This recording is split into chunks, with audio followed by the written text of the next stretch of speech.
Got Malik Williams for a loss, and then second and long, not where this SMU offense wants to be, as it's a talented front seven for the Carabins.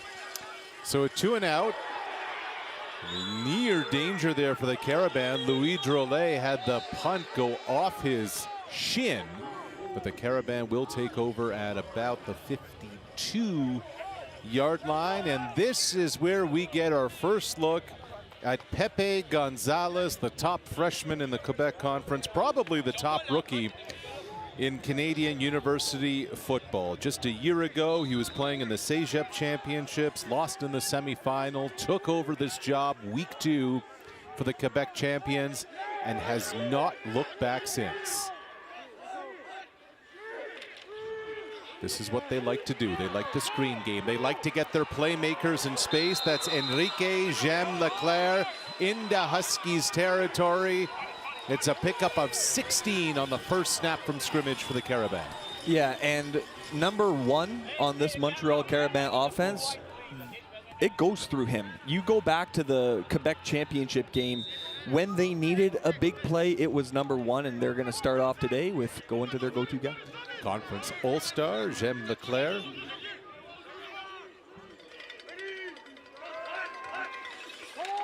From their own 42, back, quick game, back to Jem Leclerc.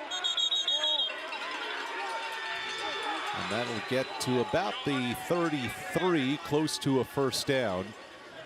And here comes this Montreal offense that is without their star tailback. Luca Dembele Berthe is out with a lower leg injury, and so Remy Lambert takes over the starting running back duties for the Carabins today. Yeah, and what we've seen already, Arash, 2 plays in for Montreal, is their tendency to kind of have an extension of the run game with these quick hitters and short screen passes and hitches.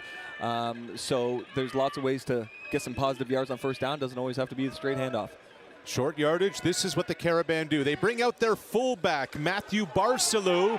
He's going to keep it. He's going to get the first down, wrestled down by Marcus Jean Lozier. Barcelou, that is his 15th carry of the year, only on short yardage. And it's been successful throughout the course of the season. That's why not keep going back to it? So yeah, Carabins, easy first down conversion here. The offensive line for Montreal is fantastic. Yeah.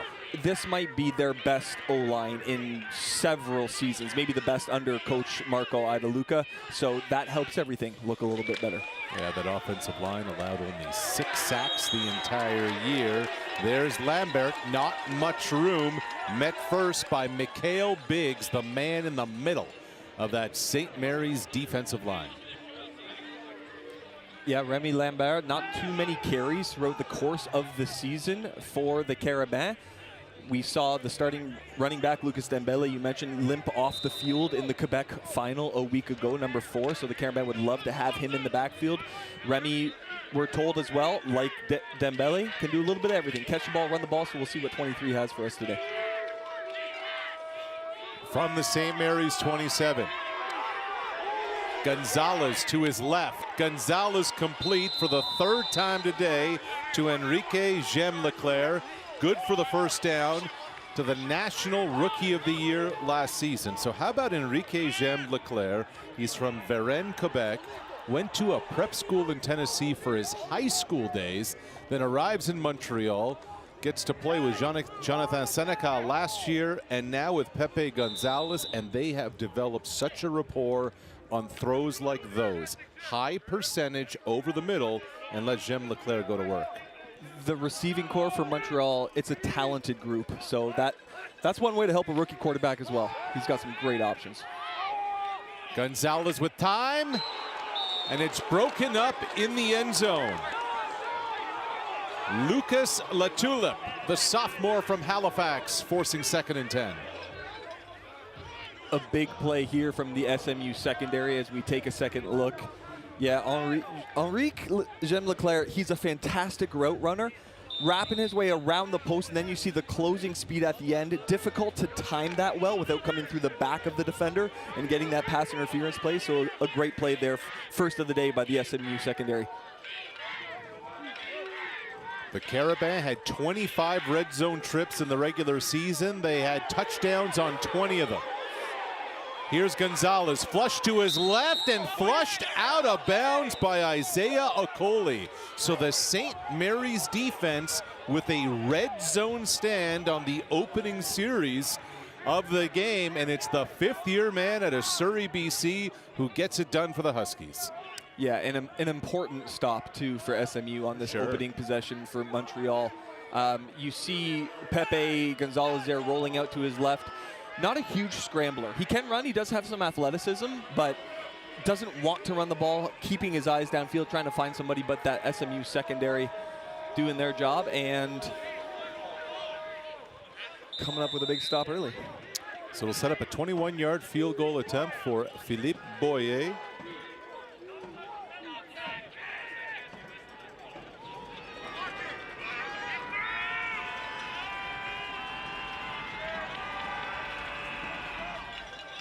And he misses it wide left.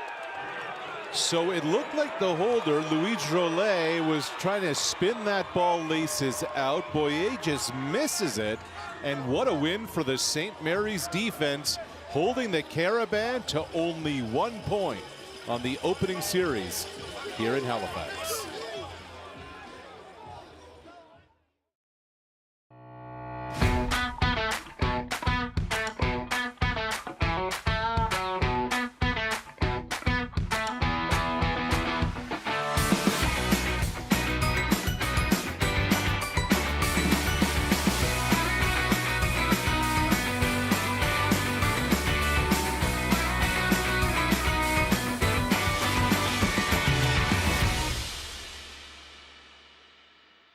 Feel every hit, point, and celebration as if you're standing right on the sideline. Our passionate team unlocks a world of possibilities with digital broadcasting made simple, bringing heart-pounding action directly to millions of fans. Proudly Canadian, ISI Live, be there. Chase something. Let's go. Tigers! More than just a flag. Chase a goal. Push, he said, chase it, let's go. Chase something. Chase rings. Chase gold. Chase me. Nah, chase me. Chase all of it. It's all up for grabs now. NFL flag. Chase something. It's not just about the victory. It's about the moments leading up to it. BioSteel, the fuel behind every victory.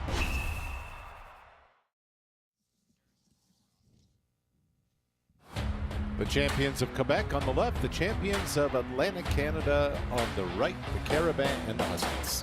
Yeah, and on the SMU side, Arash, just defense. Yep. Getting it done against these Huskies throughout the course of the 2025 season was a tall task for the opponents out in Atlantic Canada. Montreal, meanwhile, their journey throughout the season has a lot to do with their rookie quarterback and sticking with him too, and here they are, well-deserved. The Carabins pride themselves on playing defense. They like coming after the quarterback. And here we go, second possession of the game, off the play fake. It's complete to Joshua Jack.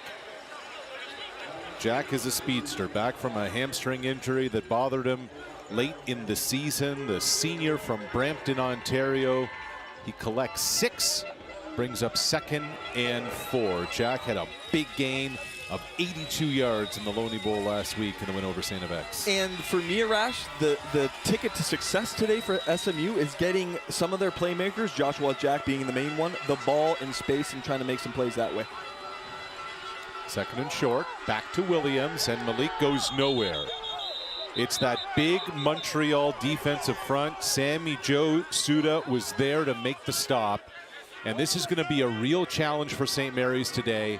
How do you run the football against a defensive front of Montreal that is so big, so physical, and really so athletic at the same time? Yeah, this is the best defense that SMU has seen this season, obviously. This is one of the best defenses in Canada, any conference. Sure. That's why the tendency when you make it this far into a season, you go out of conference, you're facing a new opponent, you go, let's do us. Let's do what we do. Let's do what got us here. The problem facing SMU today is that physical run-first game on offense, that feeds right into a strength of Montreal when you talk about the physicality they bring on that side of the ball. And that is St. Mary's' DNA. They're a run-first team, as Drolet again has a hard time bringing that in. He's got a little bit of space, and he's ripped down at the 35-yard line. A nice open field tackle made by Brody Boudreau. Carabins' second offensive series coming up when we return to Halifax.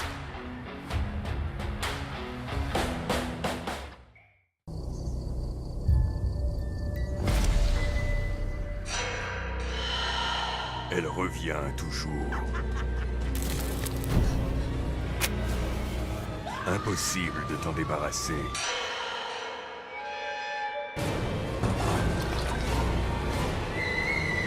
Nicotine. Si elle entre dans ta vie, elle ne te lâche plus. Même consommée occasionnellement, la nicotine peut provoquer une dépendance.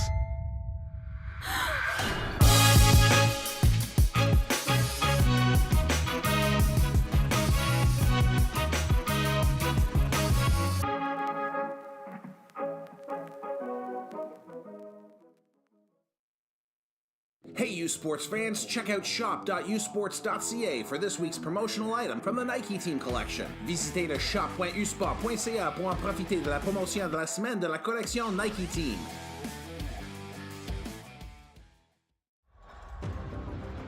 The moment is almost here. There's still time, but not for long. November 22nd, Mosaic Stadium. One game, one champion. This is where memories are made. Don't miss it. Buy your tickets now. VanierCup.com.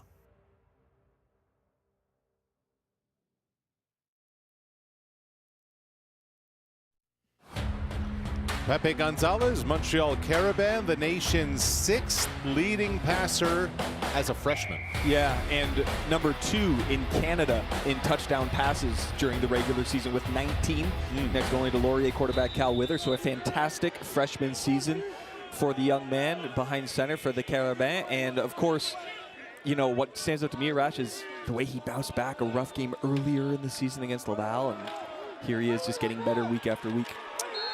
First down run for Remy Lambert, the backup running back who is into the mix going through the left side. And you think about Pepe Gonzalez and that run going into that first Laval game. They had more than 21,000 people in St. Foy for it, a record for Canadian university football.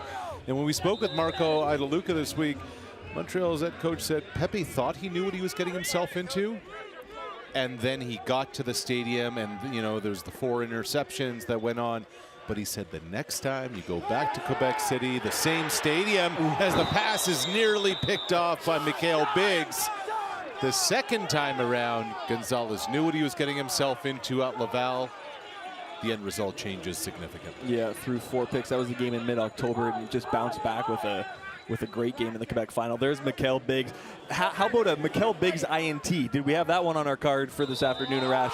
Great job coming off the edge here, getting the hands up when you know you can't get home, get the hands up, and close to a huge play for St. Mary's, who have forced and caused turnovers all season. That was big Wesley Johnson-McDuff who deflected the pass. Now on 2nd and long, it is brought in by Enrique Jem Leclerc. There is a penalty marker. Jem Leclerc with his 4th grab today. It looked like it started with one hand before he brought it in, but let's see what the infraction is on the field. What a catch. Yeah, I think I can read lips there for Pepe. That was getting some help from his go-to guy. Hors-jeu, offside, St. Mary's. Penalty will be declined. Premier say. Our referee today, Greg McLean of Halifax. So the more you watch number 1 on Montreal, Enrique James Leclerc, the more you're going to like this guy. This is a type of receiver. He's not just good at one thing. Here, we're seeing his fantastic hands. Let's start with that as a receiver. The guy can catch the ball. But his route running, strong. His toughness, jumps out to me. That's why when they want to run these bubble screens and hitches and stuff, it's going to number 1 because of his ability to pick up yards after the catch. Just a complete player. Back to Lambert. Back left into Huskies territory. And this is something that Montreal talked about coming into this game. They said, look, we are going to run what we run on offense, but they want to set up the deep ball. You know, at the beginning of the game, they're going to go with their core offense, what they're comfortable with, really what Pepe Gonzalez is comfortable with. They want some balance, but Andy, you just get the sense that they really want to take the top off the defense soon. Sure, and if you are going to run the ball when you're Montreal, going to the left side behind one of the best offensive linemen in Canada, which they go again here, that's 3 runs in a row now to the left side, that makes a lot of sense. Regardless of who we have back there carrying the ball for the Carabins, the left guard for Montreal, number 76, Alassane Diouf, lineman of the year of Quebec. If you keep there, he is right there. He is a fantastic player, and you look at him just moving. Those aren't small bodies on the interior for St. Mary's. The Huskies got some big bodies in the A-gaps and on the inside, but Diouf, he just removed the Huskies defensive line. He took care of that. He did okay against Laval too. 15-yard pickup there on the first touch from Gregory Mulanda St. Pierre. This time, Simon LaRose out to the far side of the field, pushed out of bounds by Kalon Edwards. Carabins collect 5 there. Edwards is a senior from Toronto, a conference all-star. LaRose, a junior from Montreal, who had a touchdown last week against Laval. And this is somebody who, while it may not be Pepe Gonzalez's security blanket, on some deep balls, they like to go to 88, that Montreal offense.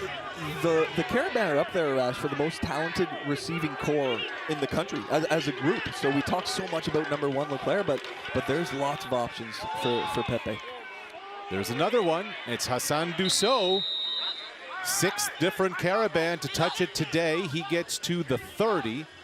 He's going to be just shy of a first down. Dussault is a senior who is from Paris, France, twice an All-Canadian, missed last year with a broken leg, has come back for his final year of eligibility, and it'll be 3rd and short for the Carabins. Yeah, twice Dussault in his great career at Montreal has made a U Sports 2nd team All-Canadian, has earned that. If they can get 81 going as well, and now, of course, Rash, here we got your boy Barcelou back in the game, 44, short yardage time. I love a fullback on 3rd down. Who needs a tush push when you have a fullback? Yeah, there it is. And Barcelou needed 1, he gained 7, and it's a first down for the Carabins. Mathieu's feeling it. And it's hard for me to explain to the viewers, Arash, just how physical of a football game this Montreal team was in last week against the Laval Rouge et Or in the championship game. It's a black and blue game. Yeah, a skirmish before the game when the flag's planted, a skirmish after the game, and how about 4 quarters of it? Because it was physical from start to finish, and the Carabins are up for that brand of football. Second red zone trip of the day for the Carabins. They start on the ground. And it's Remy Lambert again into the middle of that Huskies defense. Matthew Schill there on the stop, the 5th-year man out of Indian Head, Saskatchewan. He played junior football out there in the CJFL before arriving in Halifax. Will bring up 2nd and 6 from the Huskies 10.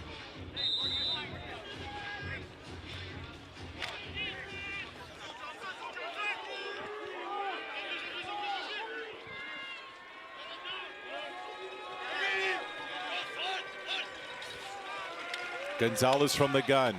Gonzalez far side, complete, first down, Carabins. That's Brandon Gourgon, the 5th-year man out of Gatineau, who came down a little awkwardly, and he's a little shaken up. Good for a first down and an A-la-la. Yeah, I think he's going to be okay. What I don't like here, Arash, is just how far off we see Keyshawn Beswick here on St. Mary's, threatening deep. Now, here's the beauty of Canada. We got 20-yard end zone. Right. So even though it's 2nd and short and we're deep, as a DB, for a you're couple going, more years anyway. No, it might be sad. Okay. So Beswick, yeah, caught a little bit too soft there in coverage, which makes it a comfortable throw for Pepe and for Grignon. So I just think yeah, maybe a little tighter there in coverage, and that's going to be enough to move the sticks. And might we have another fullback under center here at Rasmussen? It looks like Big 44, Mathieu Barcelou, is waiting in the wings. You mentioned Keyshawn Beswick last week, and that's a good sign there as Gourgon walks off on his own strength. Last week, Beswick, the Loney Bowl MVP, had an interception, was in the middle of everything. He's a second-generation Husky. His father, Mark, a big part of that 07 team that went to the Vanier Cup, the last time an AUS team played for a national championship. Got Pepe out wide here. First and goal, Carabin. Barcelou keeps. Barcelou has the opening touchdown of the game. So it's a Carabin offense that needed their fullback to get it done for them in short yardage, and he does. Yeah, and they kept Pepe on the field that time, which is maybe just enough to have your, substitutions when you're an SMU defense. Just keep that in check a little bit because the quarterback's staying on the field. But, yeah, I mean, right guard right now, not a starter this year, has been with the program for several years now, is number 69, Adam Lachance. There he is. Look at 69. Now, what's it say on our roster for big Adam Lachance? Because 400, this isn't a typo, Arash. Number 69, Montreal Carabins, Adam Lachance. I'm listening. 423 pounds. Now, before you assume that that's a typo, take a look at 69 coming off the field and say, where do you want to do a QB sneak? Carabin strike first, all the pounds. Where exceptional student athletes are born. Where records are broken. Where great plays are made. Where school colors ignite passion. Where champions prevail. Where tradition is celebrated, Ontario University Athletics.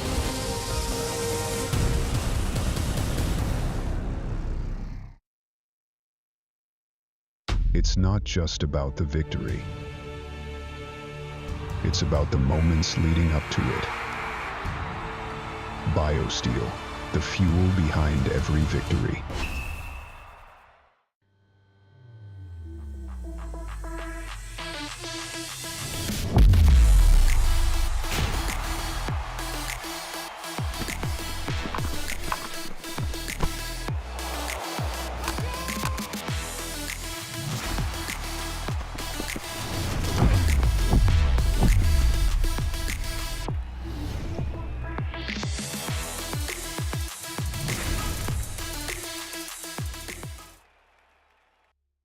Feel every hit, point, and celebration as if you're standing right on the sideline.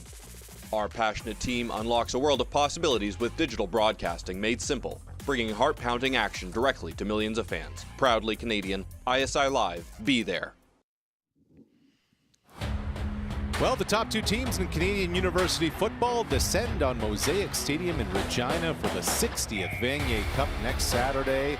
We'll have it for you at 2 Eastern Time. You can get your tickets for the Party on the Prairies by visiting usportstickets.ca. The 2025 Vanier Cup. The winner of this game will punch its ticket into the national championship game. And what a start for Montreal. Their second series of the game went 11 plays, 75 yards for a touchdown, eating up a little more than 5 minutes of clock in the process. And Rash, looks like we've got the sun coming out here in Halifax, so tell that to our friends out in West getting ready for the Mitchell Bowl. That's right. We always got to do our little maritime Canada-West comparison for our weather. Well, it was rainy and windy for the Loney last week here at Huskies Stadium, but picture-perfect fall football weather here. This is Chandler Zink. Marier goes to the right, gets to about the 23-yard line on the kick from Philippe Boyer.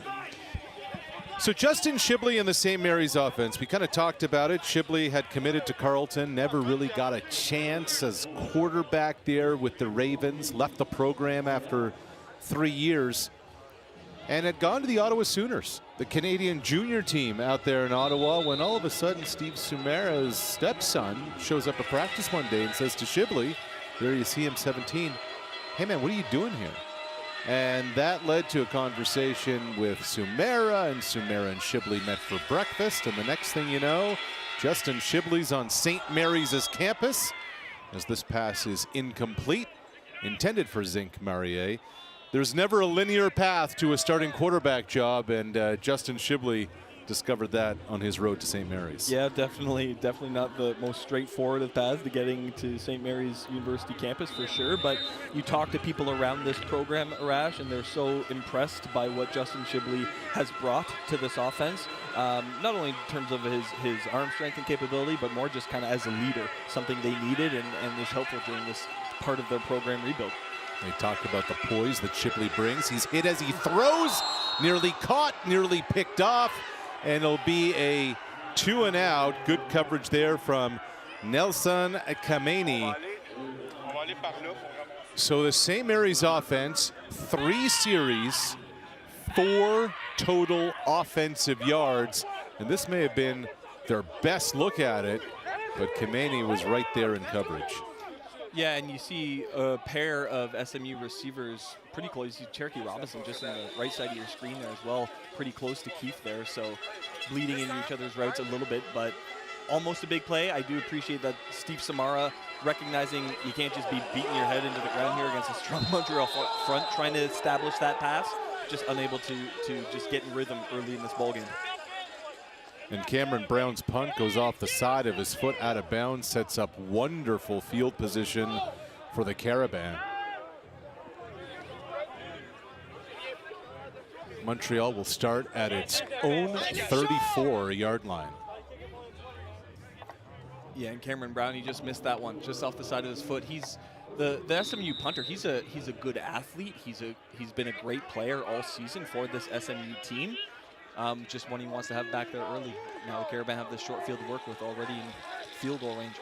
After an 11-yard punt, here's Pepe Gonzalez on the roll, and he's got his target. There's Weddens Alexandre, the 5th-year man in traffic. It was terrific coverage by Isaiah Atkins, but regardless, a first down catch for the veteran from Montreal. And an A-plus throw from the freshman quarterback for the Carabins on the full roll to his right, puts that ball the only place it could be. Picture perfect coverage. Yeah, great coverage downfield. And we wanted to keep our eye on Isaiah Atkins, number 12 on SMU as well, filling in as their starting corner is out today, Logan Mendez, and Atkins did everything right. It's just got beat by a better throw. Beat by a vet. Here it is, underneath. Toss to the left. And Isaiah Okoli drags down Gregory Malunda St. Pierre. And he looks to be down. So that doesn't look fun right there for Okoli. That's the heart and soul of the St. Mary's defense. He sniffed out that little underneath throw to Malunda St. Pierre the whole way. And some concern there when your all-star linebacker is down. Yeah, I'll take a look at this. Another just very quick swing pass to the running back, almost like a sweep right. We've got pulling guards out there. Oh, he's reaching for his, I can't tell if that's a groin or a hip. Yeah, it wasn't a body landing on top of him or anything like that at first glance. He's in real pain. Yeah, so now he's holding his side. So if we're talking, something muscular within there, then that becomes. That is the St. Mary's leading tackler this season, had 47 stops. We told you about him in the open. Finished his career number 2 all-time in school history in tackles with 162. You hope Isaiah Okoli, the team captain, is going to be okay. Yeah, undersized a little bit at that linebacker position, but just such a tremendous athlete. 47 tackles this year. And you just hope we get to see number 33 back on the field, because that's a player, Rash, that we had circled pregame as one of the keys to the day for the Huskies. We'll keep you posted on Okoli as the afternoon goes on. 2nd and 9 for the Carabins. It's a 5-receiver set. And we had a Husky player jump. It looked like Jamari Brown leapt offside. So that'll bring up 2nd and 4. Hors-jeu, St. Mary's, offside, St. Mary's. St. Verge, deuxième essai. 5 yards, second down repeated. Second and long becomes second and medium. And now this brings a run back into play. We're on a passing down, 2nd and 9. Now we're 2nd and medium. And of course we know even just a couple on this down might be bringing 44 back into the mix. No silent count needed today for Pepe Gonzalez. Here come the Huskies on the blitz. And the pass is overthrown, looking for Remy Lambert in the flat. And the blitz paid off. Gavin Lake bringing the house. And so you would presume, as Gonzalez steps off, we'll see Philippe Boyer for the 2nd time today. But maybe not so fast. Gonzalez comes back onto the field. And so on 3rd and 4, Marco Idaluca says, let's do it. He wanted his Carabin to be aggressive on offense. There's Scotty Annan, the defensive line coach for the Huskies out of Truro, Nova Scotia. 3rd and 4, Montreal. Gonzalez from the gun, and it's incomplete. So the St. Mary's defense has kind of answered the call, although there is a flag on the play around the line of scrimmage. Let's see what Greg McLean and his crew are going to call here. All bigs up there. He's getting down there too far. Hey, over the zone.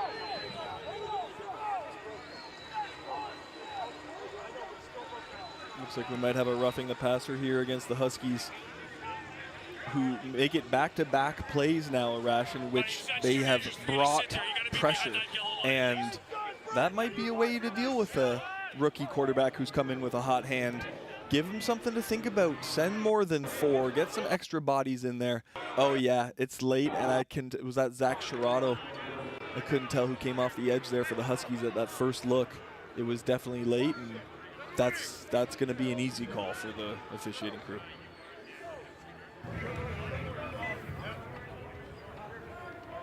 Rudess contre le lanceur. Unnecessary roughness, roughing the passer, St. Mary's. 15-yard penalty, automatic first down. And Steve Sumera's not happy with the call. Yeah, on that you think you get off the field on 2nd and long, and you don't. And on that last look, Rash, too, a bit late and a bit high. So again, that's going to be a flag every time. 1st and goal, Carabin met at the line by Mikhail Biggs again. Big 72 is everywhere, and that's how the first quarter of play will end, with the loss of a yard. Montreal leads 8-0 after 1. The Uteck Bowl.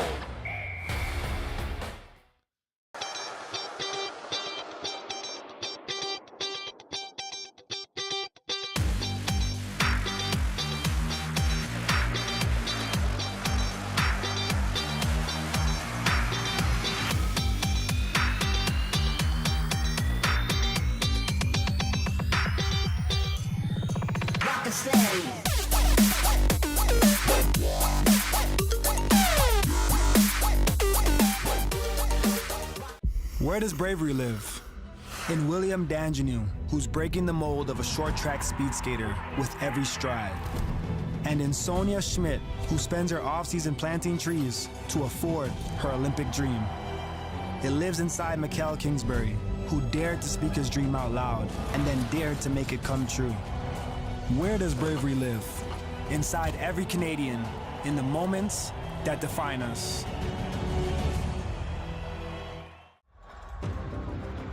The moment is almost here. There's still time, but not for long. November 22nd, Mosaic Stadium. One game, one champion. This is where memories are made. Don't miss it. Buy your tickets now. VanierCup.com.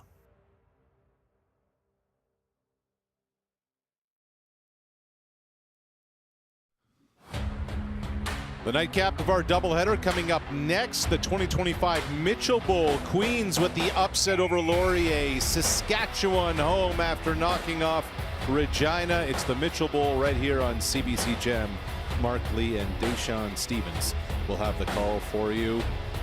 U Sports on CBC, where champions are made. Second down and goal to go for the Montreal Carabins.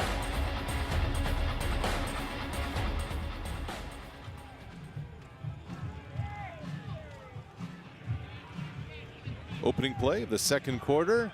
Montreal leads 8-0. Second goal from the 3. Pepe Gonzalez Blitting out. out wide. Matthew Barcelo is in. Blitting out wide again. Barcelo calling signals. Barcelo going right, and Barcelo is into the end zone for his second rushing touchdown of the day. So once Montreal gets in close, that's their short yardage man. But really that was all set up on a roughing the passer call. On a roughing the passer call that extended the red zone drive and gave the Carabins another shot at it. Yep, that's a game-changing penalty. Penalty's an area that SMU has improved so much on in recent years. And there's my big boy at number 69, Adam Lachance, all 423 pounds of him coming in at right guard on these goal line packages. Makes sense to head that way if I was calling plays for the Carabins as well. Calling plays for the Carabins, by the way, Gabriel Cousineau, former quarterback at the Université de Montréal, who led the Carabins to their first Vanier Cup title back in 2014. Now he's calling plays for these guys. So it was a short field after the flubbed punt, a 6-play, 31-yard drive aided by a roughing the passer penalty. And the Carabins lead 15-0 thanks to the man in the sombrero, Matthew Barcelo, who on short yardage, Andy, continues to get it done. Yep, 6'1", 230 pounds coming at you. We have also seen in short yardage Montreal's ability to mix it up from some of these looks and hand it off to a receiver on a jet motion or that little reverse action as well. So a couple different options within that short yardage package for the Carabins. But they've kept it safe and they've kept it smart. Their right guard is a Team Canada World Junior player, Benjamin Damour. On the left side, you have, you know, maybe the best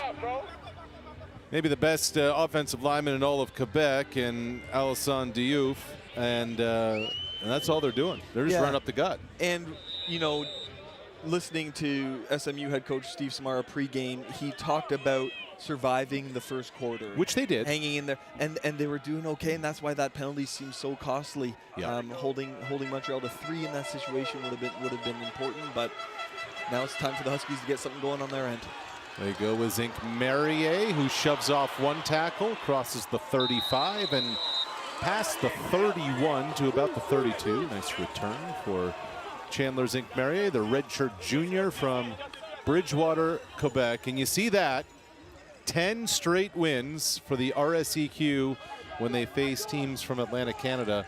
It was in 2007 at this stadium, the last time an AUS team won a bowl game. That's when these Huskies upset Laval, led by Eric Lavich, who won the Heck Crichton that year for St. Mary's. And if there's going to be an upset today, Arash, we just saw a nice return by Chandler Zinc Merrier. I think there's going to have to be, you know, big play on special teams, big play on the defense, because lining up and running base against this talented of a front for the Carabins is going to be a challenge all day.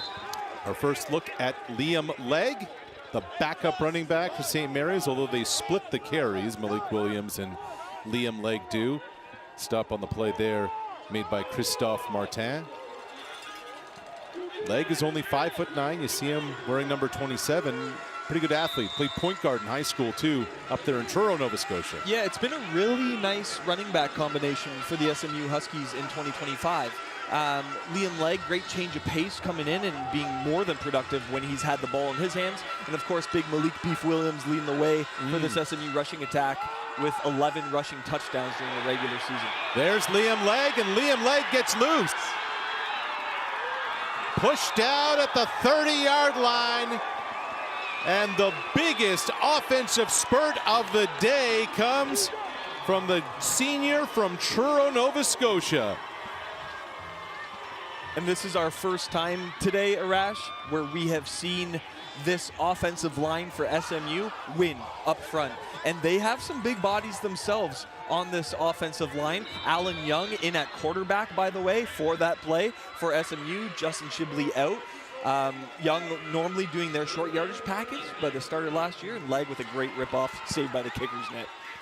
They go back to the ground, this time not much space there. Sammy Joe Suda, the first man there to bring down Legg, who gained maybe a yard. But Liam Legg, what a run that was. Third leading rusher in the Atlantic Conference this season. Legg was actually one of the top special teams players in the Atlantic Conference a couple of years ago. Now it's him and Williams. Andy, as you talked about, big part of that St. Mary's rushing attack. Yeah, he's still one of the best special teams players in the conference. In 2025, AUS All-Star at the rush cover position, Liam Legg. So just a guy who's got value on this team in multiple ways. Shibley's back in. Shibley complete over the middle. And it's good to Aiden Keefe, brought down by Harold Miasan, the fifth-year senior who is a thumper. Yeah, a crossing pattern over the middle with a ball thrown slightly high, and number 19 in blue waiting. Not where I'd personally want to be, but Keefe did a good job bringing that one down, being able to protect himself a little bit. But Miasan just stopped him cold. And that'll bring up 3rd and 2. You know, you talk to Marco Idaluca, the Carabin coach, he'll tell you that Miasan's just a ball of energy. The line he had, he said he makes our whole defense grow an inch. As the Carabin will call the timeout here on 3rd and 2. Idaluca talking about his 5th year, man, saying, hey, look, you know, when Harold, when he hits to punish. And that says something right there. That says something. Yeah, Keith got away with that one though. A little crosser over the middle. Let's pick our spots. What do you think of this call? 3rd and 2. You're down 15-0. Your offense hasn't done much today. Steve Samara brings out Adam Johnston in the field goal unit. I get you on points, but you're not going to get many trips inside the Carabin scoring zone. I'd like to see the offense out here. What about you? Yeah, I think this speaks more to Steve Samara and the coaching staff's belief in their kicker. Adam Johnston, one of the best in the AUS. You saw the stats there, 13-16 on the year. So he's just been so solid for them throughout the season. They're looking for some positives here. Kick is up and good for the all-conference kicker, but was there a flag? Did Montreal jump? That's the question. Could be an automatic first down for the Huskies, and it is. They got the Carabin to jump, and so the offside penalty will mean first down St. Mary's. Well, how about our first big mistake of the day for the Carabin? We saw the late hit on SMU prove costly. Now it might be a fresh Hors jeu, Montreal, Saint-Serge, Premier save. First down. So maybe Steve Samara wanted to get the first down by penalty, not by he had a plan, Rash. He heard you, and he had had a plan. Don't worry about it. On the right side of the Montreal line, a little bit of movement. From the Montreal 19, best field position today for St. Mary's, and it's picked off by Louis-Philippe Gauthier.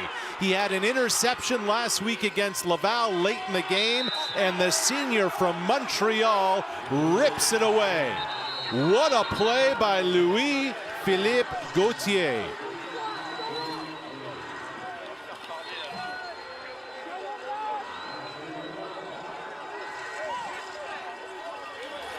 Gauthier with 1 interception the entire regular season, 2 in the playoffs.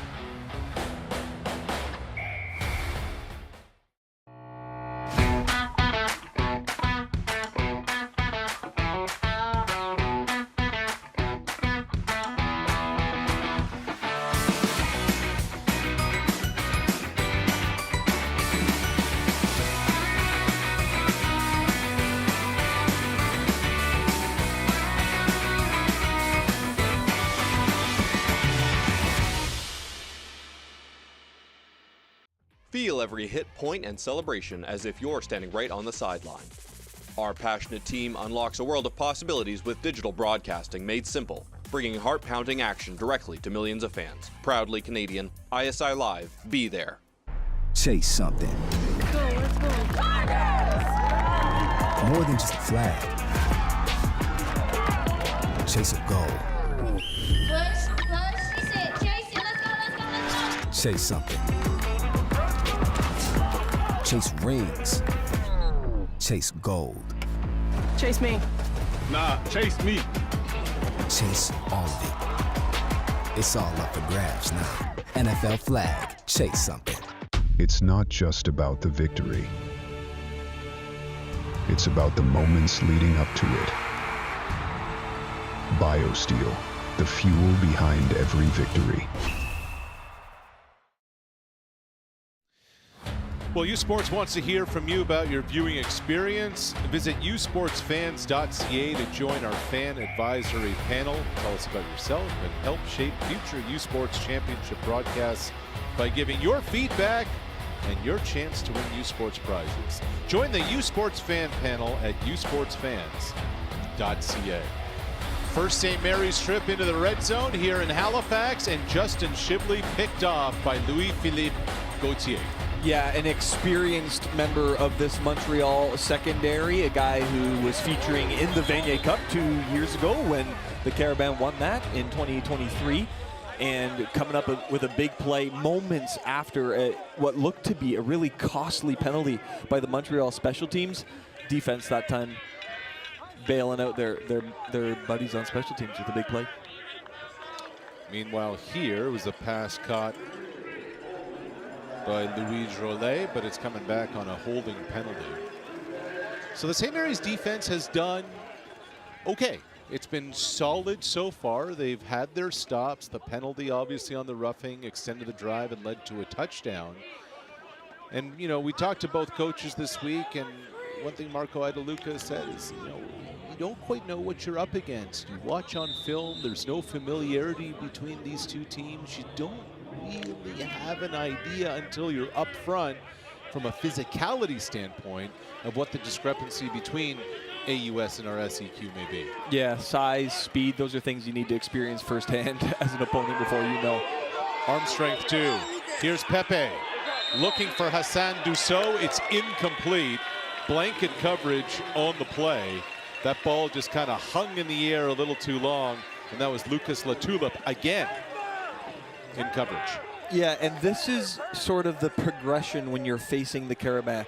We're going to start out with these swing passes and hitches and see if you can defend that, how you can defend that. The next evolution when you're facing Montreal is now Pepe is going to let some go and really try to stretch you down the field, and early on a huge victory here for the SMU back end. Great coverage, sticking right with Dussault, step for step down the field. There was a lot of interference on both sides. They just let them play. You'll like to see that.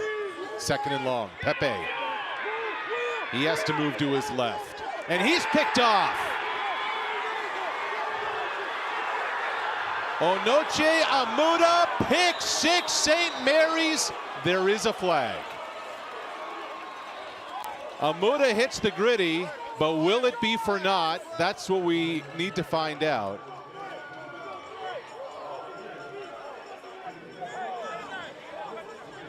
Let's see what Greg McLean has to say.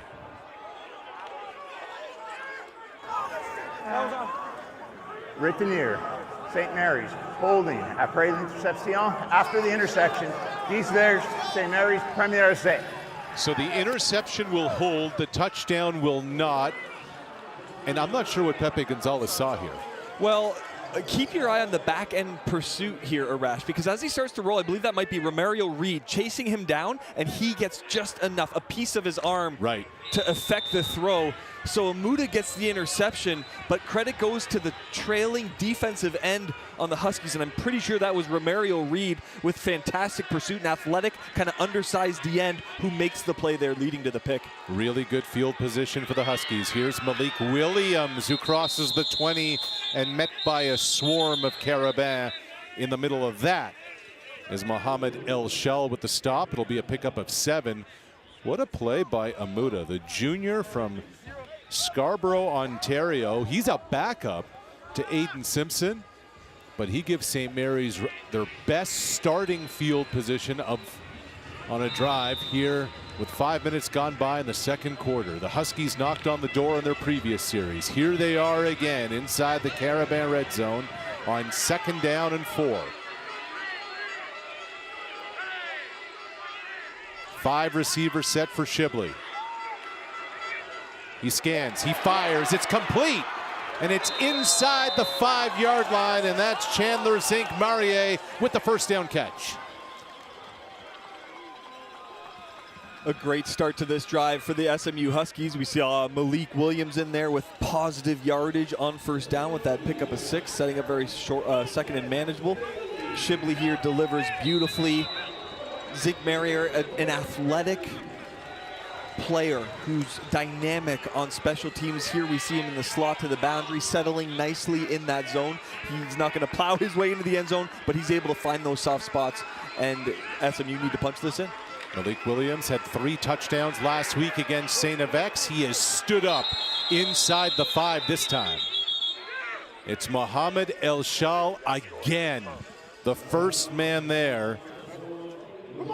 And it'll bring up second down and goal. And this is what SMU's not used to, Arash. Yes. We're looking at the best goal line running back in the country in 2025. Malik Williams, every time they got into this area of the field this season, this guy was a touchdown waiting to happen. 11 rushing touchdowns during the regular season, more, 2 against Acadia in the semifinals. So Malik Williams is not used to this. Trading pain at the 1-2, not getting in. He's been falling forward all season. Can they do it against this front? That's the question here on second and goal. It's back to Williams. And Williams again is met by that white wall of Carabin. This time coming downhill, it's Elijah Crame, the free safety, number 8, who made the stop. And yes, you are correct, Mr. Carabin. That is third and goal coming up. Is this a decision for Steve Stamera now? Well, I think it's go time. You've made it this far, but it starts up front with big Bradley Nseka, number 95 there at defensive tackle. A phenomenal defensive tackle at this level, number 95 on Montreal. Bradley Nseka had some huge plays in this postseason for Montreal, and he's leading the way again there for the Carabin front. So it's the backup, Alan Young, who takes the snap. It's third and goal. Huskies' best chance, and it's incomplete. They were trying to find Joshua Jack, who wanted the flag. It was broken up by Mathis Berube, the senior from Sherbrooke. Young was looking for a flag. There's nothing there, and so St. Mary's comes up short again. Red zone defenses making their presence felt. 15-0 Montreal.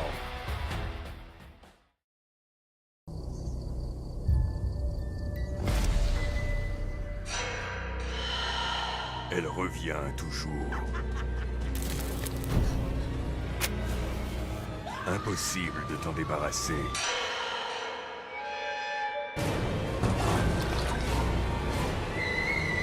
Nicotine, si elle entre dans ta vie, elle ne te lâche plus.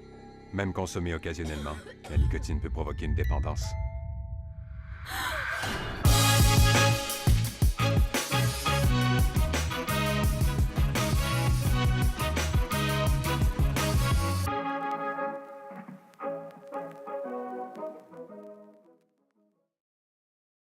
Hey, U Sports fans, check out shop.usports.ca for this week's promotional item from the Nike Team Collection. Visitez le shop.usport.ca pour en profiter de la promotion de la semaine de la collection Nike Team.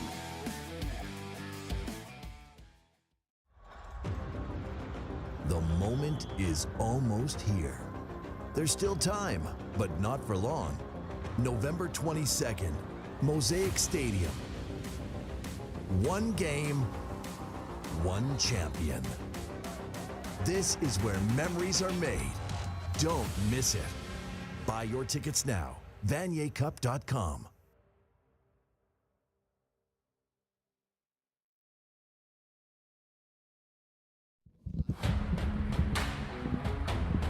So this was St. Mary's' best shot. Right before the break, Alan Young looking to the back of the end zone for Joshua Jack. And it was swatted away by Mathis Berube. And that is why Montreal will begin this series from their own 3-yard line. 2025 Uteck Bowl National Semifinal. Arash Madani alongside Vanier Cup champion Andy Beckler. Sarah Saeed, the third member of our on-air crew. Montreal, the champions from the Quebec Conference. They upset Laval in Quebec City last week. That's Remy Lambert, the backup running back for the Carabins, who collects 3. The Carabins won the Vanier Cup in 2023 under Marco Idaluca, their head coach. Idaluca, at the beginning of this postseason, told his team, look, it's going to be a 4-step process to a national championship. And he said, coming to Halifax this week, it's step 3 for us on this journey. A journey that has a rookie quarterback, the top freshman in the Quebec Conference. From the gun, he goes back to Lambert, and he's brought down at the 10-yard line. It's Matthew Schill there alongside Brody Boudreau, and it's going to be a 2-and-out for the Montreal offense. So yet again, this St. Mary's defense is answering the call against a very strong Carabin attack. Yeah, nice job here by SMU secondary. But that looks like it's Lucas Latulip who's made several big plays today for the Huskies defense. So St. Mary's doing what they have to do defensively on that side of the ball. On the other side of Rash, just going back to that 3rd-and-goal attempt, an incomplete pass by Smew. Yeah. We're just looking at a Huskies offense that is a little out of their comfort zone. Sure. Because they get down to the 4 or 5 yard line, they give it to Malik Williams a couple times, and you're It's left been automatic all year. And it's been right? automatic all year. Yeah. I like the play call by Steve Samara on that 3rd down with Alan Young in there at quarterback. They're kind of short yardage quarterback. I don't mind the play call back of the end zone, but just great coverage and answered by Montreal's D. So the Huskies are on the board. The Carabins will concede the safety, a little pushing and shoving, a little welcome to Halifax. Good to have you here from Matthew Schill and company. And so St. Mary's finally on the board on his special teams play. Back to Huskies Stadium and the Uteck Bowl after this.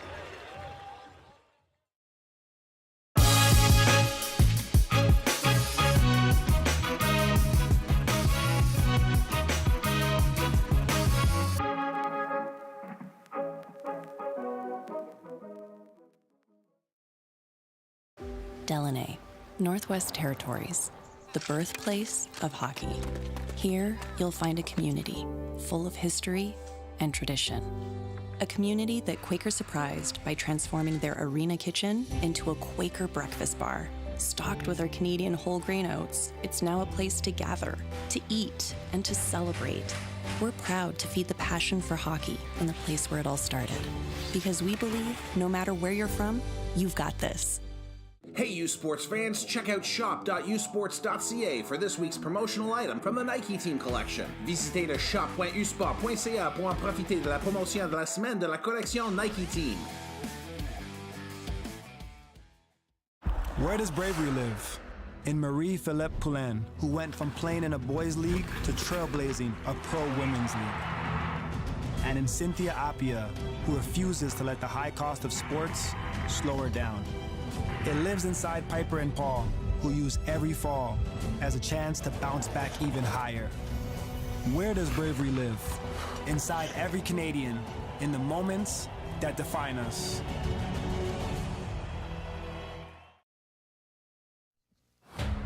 The road to the 60th Vanier Cup ends next Saturday in Regina, and CBC TV is your home for exclusive coverage of Canadian University football's biggest game. The 60th Vanier Cup Championship next Saturday, 2 Eastern on CBC TV, CBC Gem, and CBCSports.ca.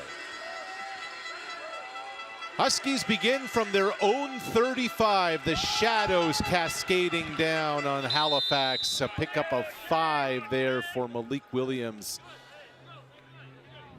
who's met first by Cisse from Ayman Cisse, the senior from Quebec.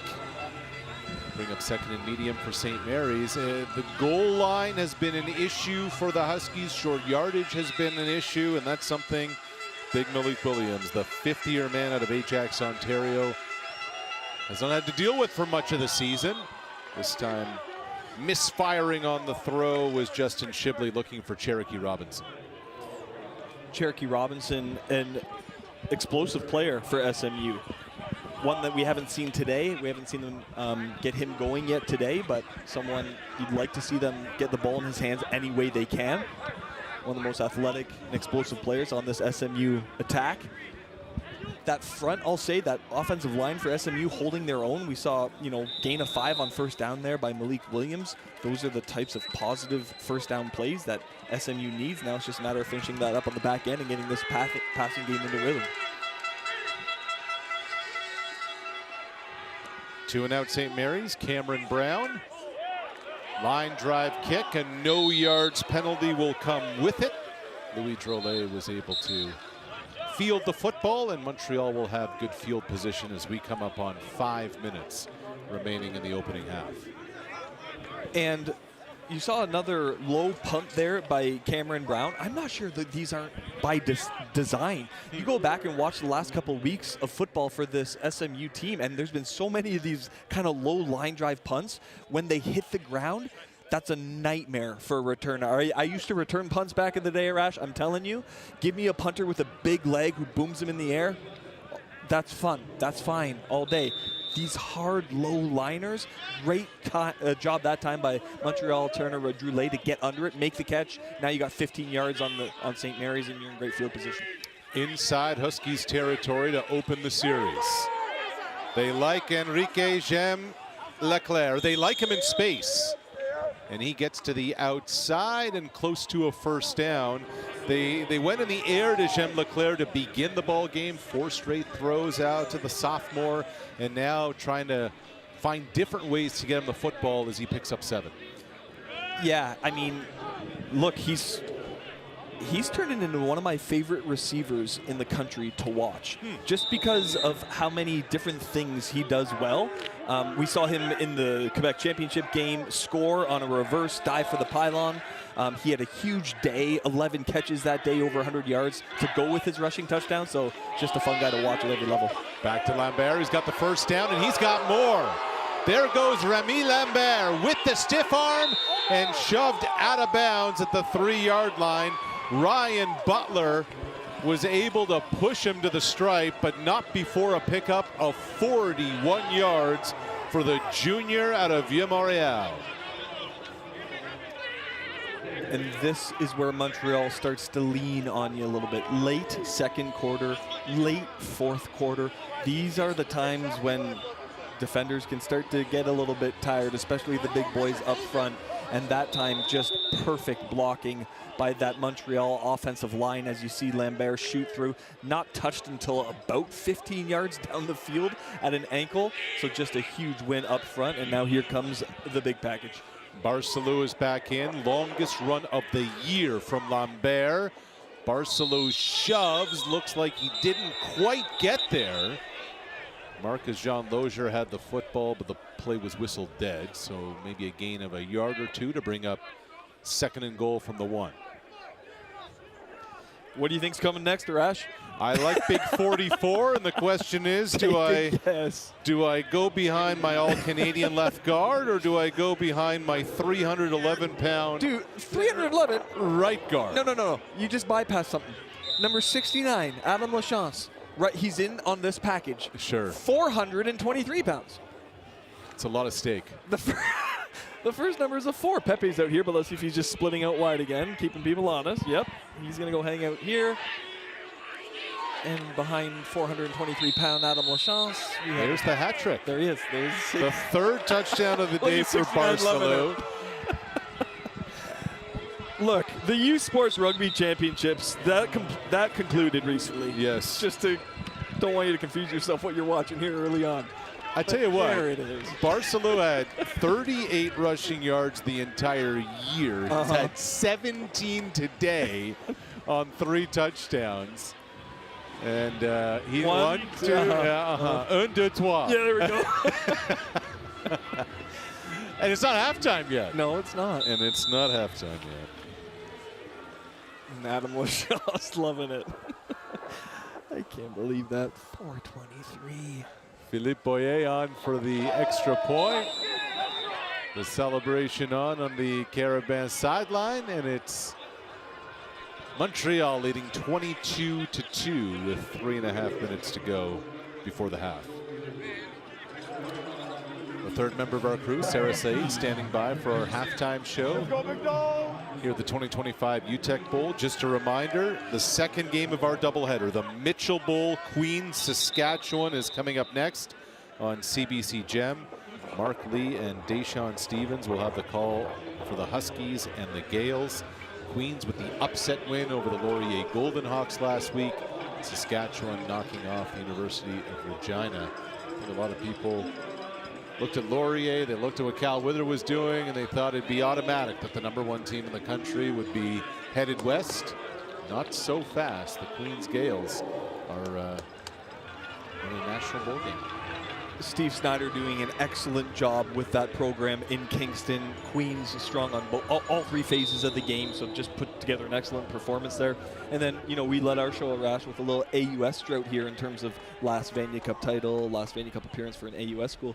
Saskatchewan Huskies, last Vanier 98, you know, they're itching with to make it to Regina. Don't have to leave the province to play for a natty, so you know they'll be ready to go at Huskies Stadium in Saskatoon later today. What a November for Saskatchewan football. The Riders are in the Grey Cup. Could be a pretty good November for Montreal football. Yeah, could be a great one. How about that? Yeah. So St. Mary's will take over with 3:32 to go in the opening half. Good special teams gets that kind of celebration on the Carabins sideline. Justin Shibley and company will take over at their own 24. So despite the 22-2 scoreline we have here late in the second quarter, this SMU offense is not built to sit back and now just sling it. Have Justin Shibley put the ball in the air 45 times, see if we can come back. So it's not time to abandon the run game. The last 3 first downs have been good yardage on the ground. So this is not a Huskies team that can just become one-dimensional, unleash a Montreal passing attack. They have to hang in here, continue with what they do best, and see if they can make some positive steps here in the next quarter and a half. Oh, and those are the throws you just have to make. Aiden Keefe wasn't able to bring it in. Shibley threw it behind him to bring up second and long. You just want to generate some offense, and this is a high percentage throw. There's a lot of green grass in front of you. And Shibley misfired. Yep, but even if he makes that, you know, there's not much there. You got Gauthier coming downhill, number 9 in your screen. You just see coming at the end. He's on that, so we're looking at second and long either way. On this one, Shibley puts some air underneath it, trying to find Tridell Mintus. And it's a 2-and-out for the Huskies offense, and now Montreal will get another crack at it with under 3 minutes to play in the opening half. Yeah, and Montreal is an offense that can strike quickly, so we'll be maybe looking at a Pepe letting one go here before we reach halftime. Wouldn't be surprised. 3-minute warning in Halifax. Where exceptional student athletes are born. Where records are broken. Where great plays are made. Where school colors ignite passion. Where champions prevail. Where tradition is celebrated. Ontario University Athletics.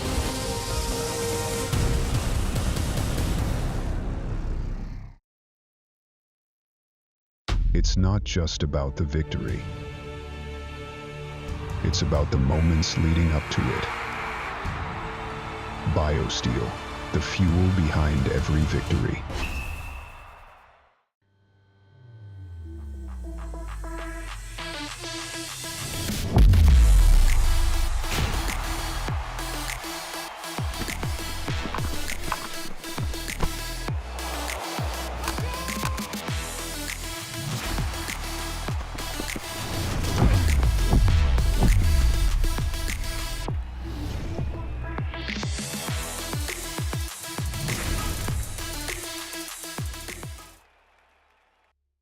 Feel every hit, point, and celebration as if you're standing right on the sideline.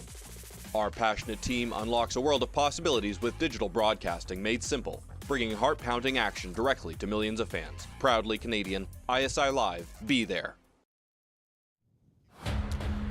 Halifax Waterfront, what a day. Coming up next, the 2025 Mitchell Bowl, Queens and Saskatchewan, just after 3 o'clock Eastern Time. 4 o'clock in Nova Scotia. They're not far from the bicycle fleet. If you're ever in downtown Halifax, I mean, you just have to go to the bicycle. What about Salties?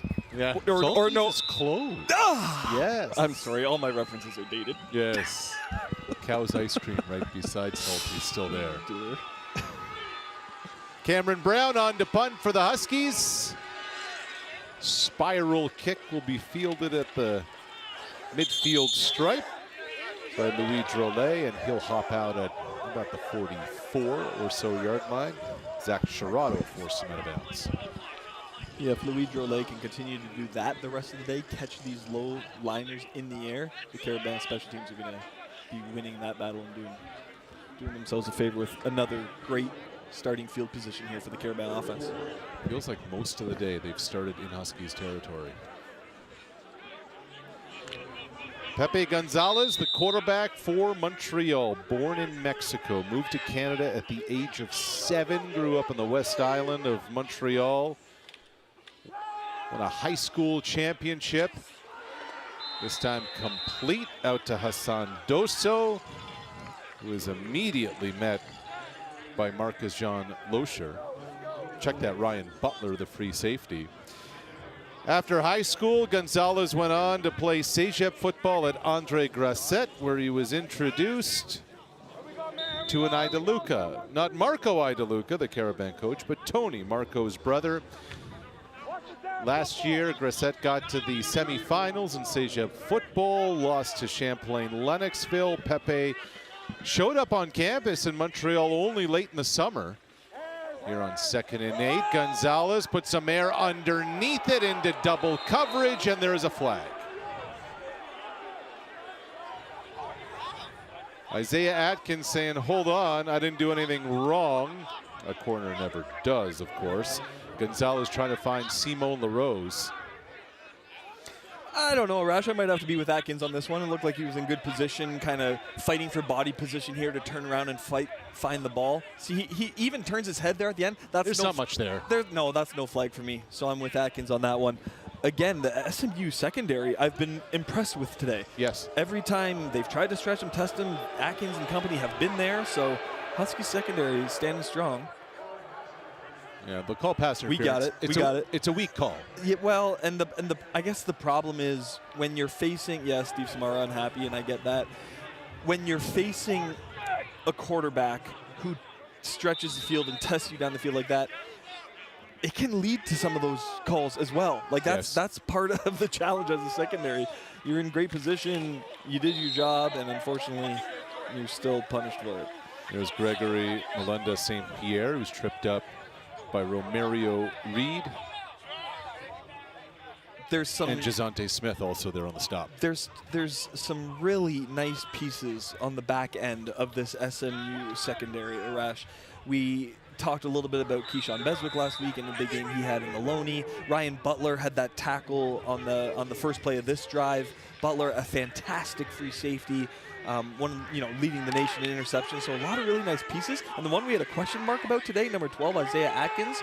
He's come into this field corner spot, and he's stood strong so far every time he's been tested. Atkins there in place of Logan Mendez, who's suspended this week after a late hit. Flags fly. Gonzalez throws it up, and it's a touchdown. It is a touchdown to his deep target, Simon LaRose, but will the play stand? Usually that's in the holding category, and let's see if Greg McLean agrees with us. Hands to the face, mental cast versus Montreal, 10 verges, deuxième essai. Close enough to a hold. Yeah, and honestly, a little bit of a product, again, of great coverage down the field. You saw that Pepe had lots of time in the pocket. First read that not there. Second read not there. Big Mikhail Biggs pushing his way about 7-8 yards deep into the pocket. And yeah, you can't blame the Montreal O-line when you got 310 pounds there from Edmonton, Alberta coming up. Some exotic defensive looks. Are they bringing pressure? They're not. Instead, it's over here to Drolet, who hops past the 30, gets to the 35. And that won't be enough for a first down. So La Tulip again in the middle of all of it. It's the St. Mary's defense getting it done. And you talked about that secondary. A shout out to Jermaine Gabriel, the defensive backs coach for the Huskies. If the name sounds familiar, yes, the same Jermaine Gabriel, who was a terrific CFL defensive back, played at Bishop's University under Leroy Blue for a couple of years, and now has come in and done a really nice job with the Huskies defensive backfield as coach. Yep, Huskies on 2nd and long there, just making sure they get helmets to the ball. Nice job, yards after catch here by Droulet, but Huskies able to stand strong, and we got our first Carabin. Well, not the first. The first one didn't go so well. That's right. From about 5 yards in. 33-yard attempt for Philippe Boyer. And it's blocked. Boyer having a rough day on field goals. The special teams unit of the Huskies delivering. Now, why that play was whistled dead is beyond me. That ball was on the ground. It's a live ball. Was it big Mikael Biggs who got a hand on this one? We can't tell from that look. The kick came out low again. And then, yeah, we see this. When it comes down, I couldn't tell if it touched Boyer as well. But, yeah, it looked like the big right paw of Biggs up there in the middle. The big man getting up just enough to block that. Oh, that's a blown call. Right by the Huskies sideline, they wanted. That could have been a touchdown. Well, and that, like we said, that's kind of the ticket today, isn't it? A big play on D, a big play on special teams. The Huskies got one there to keep it at 22-2, but wanted more on that one. But again, Biggs first, he's the guy who drew the hands to the face call to take the touchdown away from the Carabin. Now he comes up big on specials. Shipley, complete to the 50. Yeah, Shipley. Joshua Jack. Yeah, and Shipley's best throw of the day. Delivered that one confidently just over the first level of linebackers, right into that soft spot on the second level.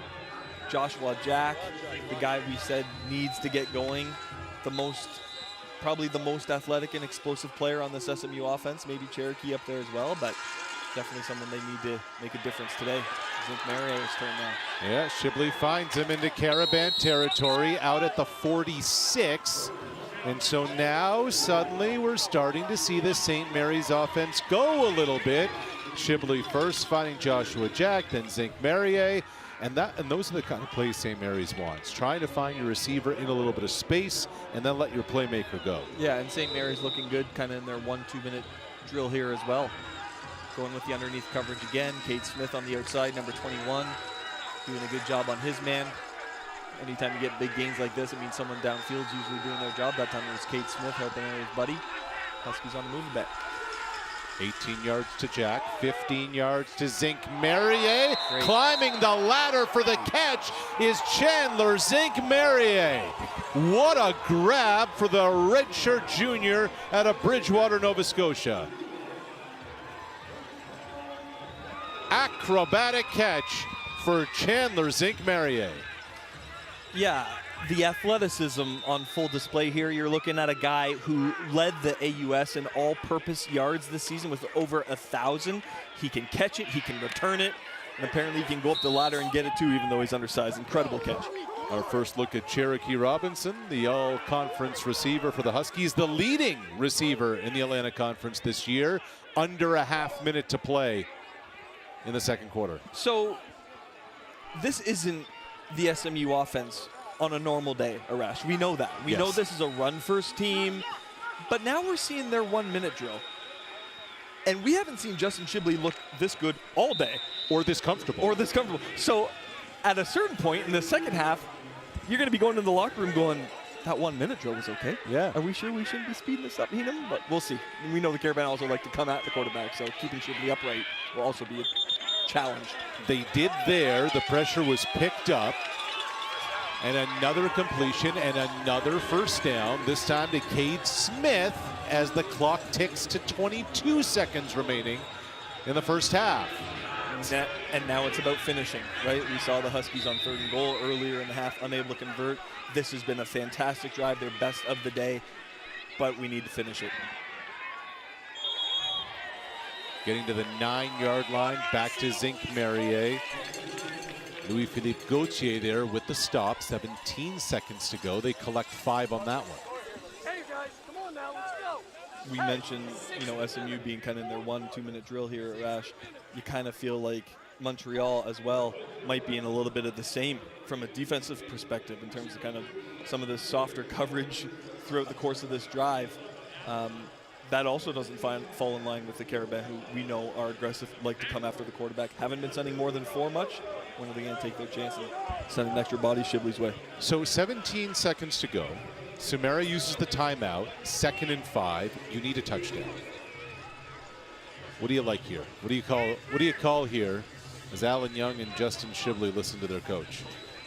Well, I mean, I think it's more about just getting the ball to your best players. And for me, that's going to be either, Zink Merrier, who we've seen big on this drive, who we really like, and there's so many different options on how to use him, or Joshua Jack, a guy we highlighted off the top. This is the area of the field where you need to win some one-on-one battles, and I think it's time for some of these SMU playmakers to step up and have a shot.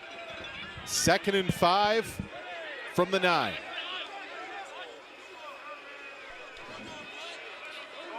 Shibley with time. Shibley into traffic, and he's picked off for a 2nd time today. Samuel Lapierre with the interception in the end zone. So Shibley, who was picked off on a previous red zone trip just before the goal line, goes into the back corner, and there's Lapierre. And St. Mary's has had their chances, and they have just come up empty. It feels like about 14 points this half left on the table by SMU. This ball comes out late. It's a corner. Look at the receiver waiting for this to come down. You have DBs falling off of coverage, going back to make a play. The play call itself, okay. The timing and delivery of the ball just comes out of Shibley's hands too late with too much air under it. Yeah. Watch number 11, Joshua Jack. Little pick there. That's a man that's supposed to be opening up a corner. At first I thought, ooh, is that going to be called? There's some contact down the field. No flag on that, but the ball needs to be coming out so much earlier on that play. Yeah, they're looking for their deep vertical threat, Cherokee Robinson, and is into triple coverage, and the ball just fluttered in the air. And Samuel Lapierre is enjoying the championship belt. The Montreal Carabins enjoying a 20-point lead at the half.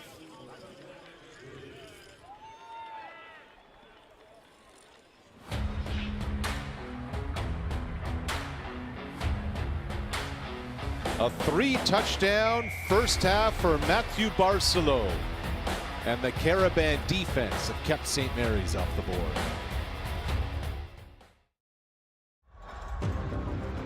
The moment is almost here.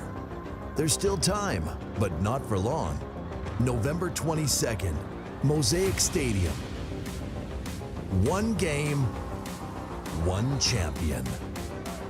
This is where memories are made. Don't miss it. Buy your tickets now. VanierCup.com.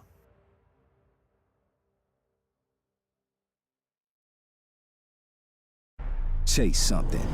Let's go. More than just a flag. Chase a goal.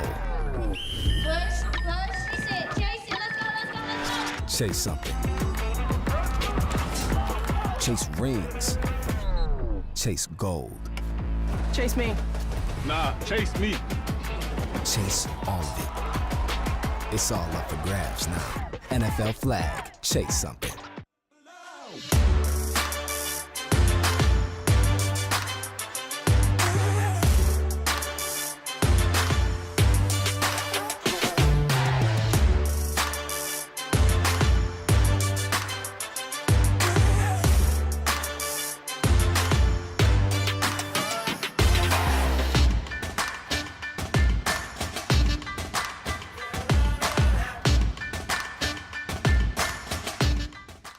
Delaney, Northwest Territories, the birthplace of hockey. Here, you'll find a community full of history and tradition. A community that Quaker surprised by transforming their arena kitchen into a Quaker breakfast bar. Stocked with our Canadian whole grain oats, it's now a place to gather, to eat, and to celebrate. We're proud to feed the passion for hockey in the place where it all started. Because we believe no matter where you're from, you've got this. Where does bravery live? In William Danjanu, who's breaking the mold of a short track speed skater with every stride. And in Sonia Schmidt, who spends her off-season planting trees to afford her Olympic dream. It lives inside Mikkel Kingsbury, who dared to speak his dream out loud and then dared to make it come true. Where does bravery live? Inside every Canadian, in the moments that define us.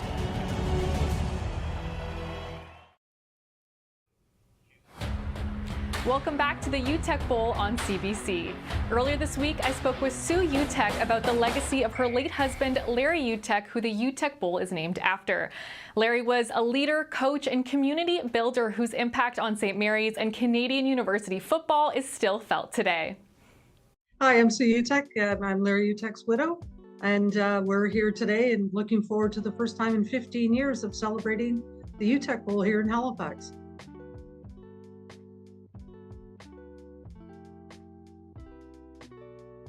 I think his representation, first of all, I'll step back, and he was quite humbled by the honor of the bowl game being named after him. And I think it's just the legacy is that, Larry came from a pretty tough upbringing, and, life wasn't always kind to him. And his legacy is he just kept working through it all. Well, I think you have to remember, Sarah, when Larry came in 1980, St. Mary's hadn't made the playoffs in 15 years. So there was all this expectation and excitement around him. He went 0-7 the first year, then he went 2-5, and then he got the famous quarterback Chris Flynn to complete his puzzle, and it was onward and upwards from there. So I think the legacy that he really truly leaves is one of hard work and determination does pay off. He was not only the athletic director, head football coach, he was also the area alderman and the mayor at the same time. So, I think, again, the legacy for student athletes is, anything's possible. Both Larry and I are not, we're still considered CFAs, come from a ways, even though you've lived here for 40 years. We weren't Haligonians, and the city embraced him. Larry was very quiet. He was very humbling. But if he did get upset, he would usually be halfway under a goalpost correcting an official in the call, and they'd go, "Actually, you're right, Larry, sorry about that." And then it was a pat, just a very, very quiet, humble guy. I think his professional career taught him, he was obviously a hometown boy from Thornhill, Ontario, lived his dream playing for the Toronto Argonauts, and then suddenly got traded. So, Larry knew the power of defeat. He scored the game-winning touchdown interception to get the Montreal Alouettes into the Grey Cup, only to be defeated. And I think one of the unique facts about Larry is he had never won a championship until he came to St. Mary's and started winning championships. During the heyday, this was the only game in town. It would be, unfortunately, our field, our stadium has fallen into hard times, and we hope to revitalize it along with our athletic director, Scott Gray, who's doing a great job. But this was the place to go. This was and even when we had Friday night, it was Friday night lights in Halifax, and games would always, on a regular 8,000 to 10,000 people. I think his gift to his charges was that, always exhibit kindness, always do something for others before you do something for yourself, and to give back to your community. And there are many of the hundreds of the players. It's such a pleasure to see somebody that played for him to be a football coach themselves. And there's many of them all across Canada, business leaders in the community and community caregivers. So yeah, it's quite the job he did. You're watching the Uteck Bowl on CBC. We'll return after the break.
where exceptional student athletes are born, where records are broken, where great plays are made, where school colors ignite passion, where champions prevail, where tradition is celebrated.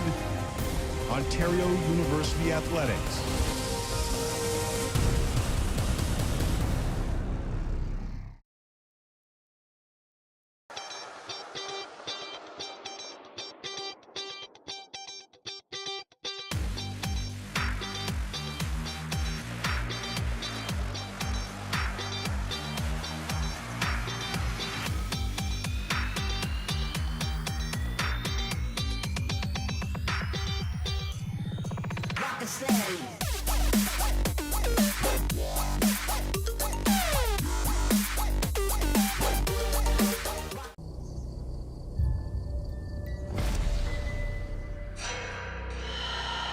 Elle revient toujours. Impossible de t'en débarrasser.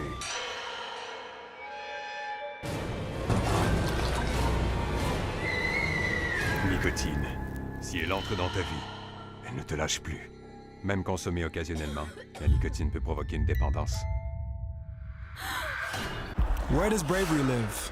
In Marie-Philippe Poulin, who went from playing in a boys' league to trailblazing a pro women's league. And in Cynthia Appia, who refuses to let the high cost of sports slow her down. It lives inside Piper and Paul, who use every fall as a chance to bounce back even higher. Where does bravery live? Inside every Canadian, in the moments that define us.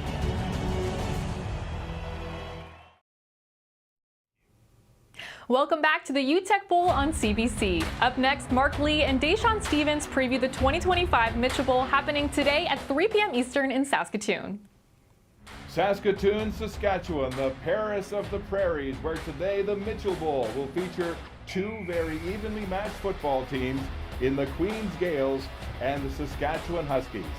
And how about the Gales? They've been playing like a pack of hungry wolves during the playoffs, rampaging into Laurier last week and knocking off the top-ranked team in the country, the unbeaten Golden Hawks, shocking them with 5 first-half turnovers. Mark, this Queens defense, led by a veteran core, has been disciplined and stubborn throughout these entire playoffs. As you mentioned, marched into Laurier last week and forced 5 interceptions in the first half. They only threw 4 interceptions all season long. Led by Justin Pace and Jacob Baldwin, this defense was able to get it done and launch this program back to their first national semifinal in 16 seasons. All right, let's talk about the Huskies in Saskatoon. Saskatchewan was down by 15 points going into the fourth quarter against Regina, and then mounted a comeback behind their first-year starting quarterback, Jake Farrell. Yes, it was Jake Farrell magic last week in the Hardy Cup. The first-year starter threw for 179 passing yards and 2 touchdowns in the fourth quarter alone. And 2 of those touchdowns were to rookie receivers in Mason Grabowski and Liam Peachinen to launch this Huskies program back to their 3rd national semifinal appearance in 5 years. Both teams are battle-tested. Saskatchewan unbeaten at home, but how about the Road Warriors? Queens 6-0 on the road. Yeah, it's very impressive what this Queens team has done. They're almost comfortable on the road this year, especially in their last 2 games on the playoffs, having to travel to Windsor and defeat a very good Windsor Lancers program. And then last week in the Yates Cup, going to a hostile environment in Waterloo and picking up a 3-point win over Laurier in the Yates Cup to launch themselves back to a national semifinal. It's Queens and Saskatchewan in the 2025 Mitchell Bowl. There's the big Husky all pumped up for Game 2 of our U Sports doubleheader coming your way at 3:08 Eastern. You're watching the Uteck Bowl on CBC. We'll be back after the break.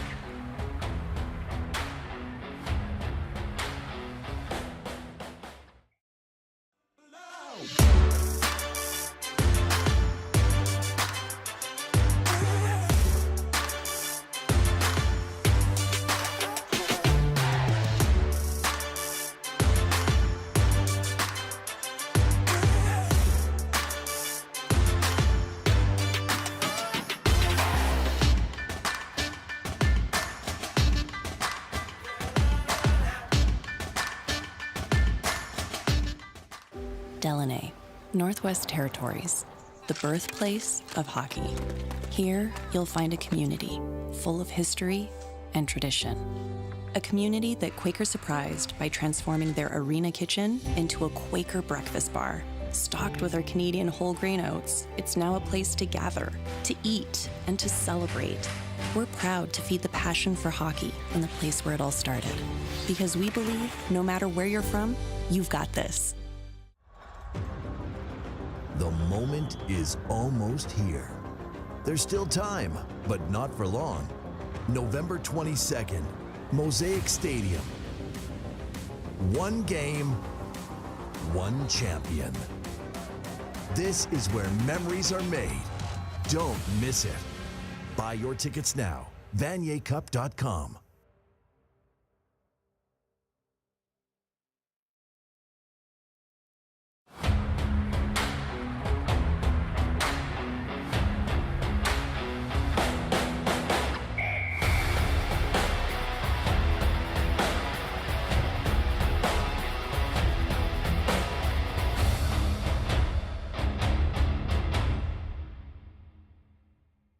U Sports on CBC and the road to the Vanier Cup, brought to you by the Government of Canada, Nike, Baron Rings, Veriburn Medical Supply, Fox 40, BioSteel, and by Wilson, makers of the official U Sports football.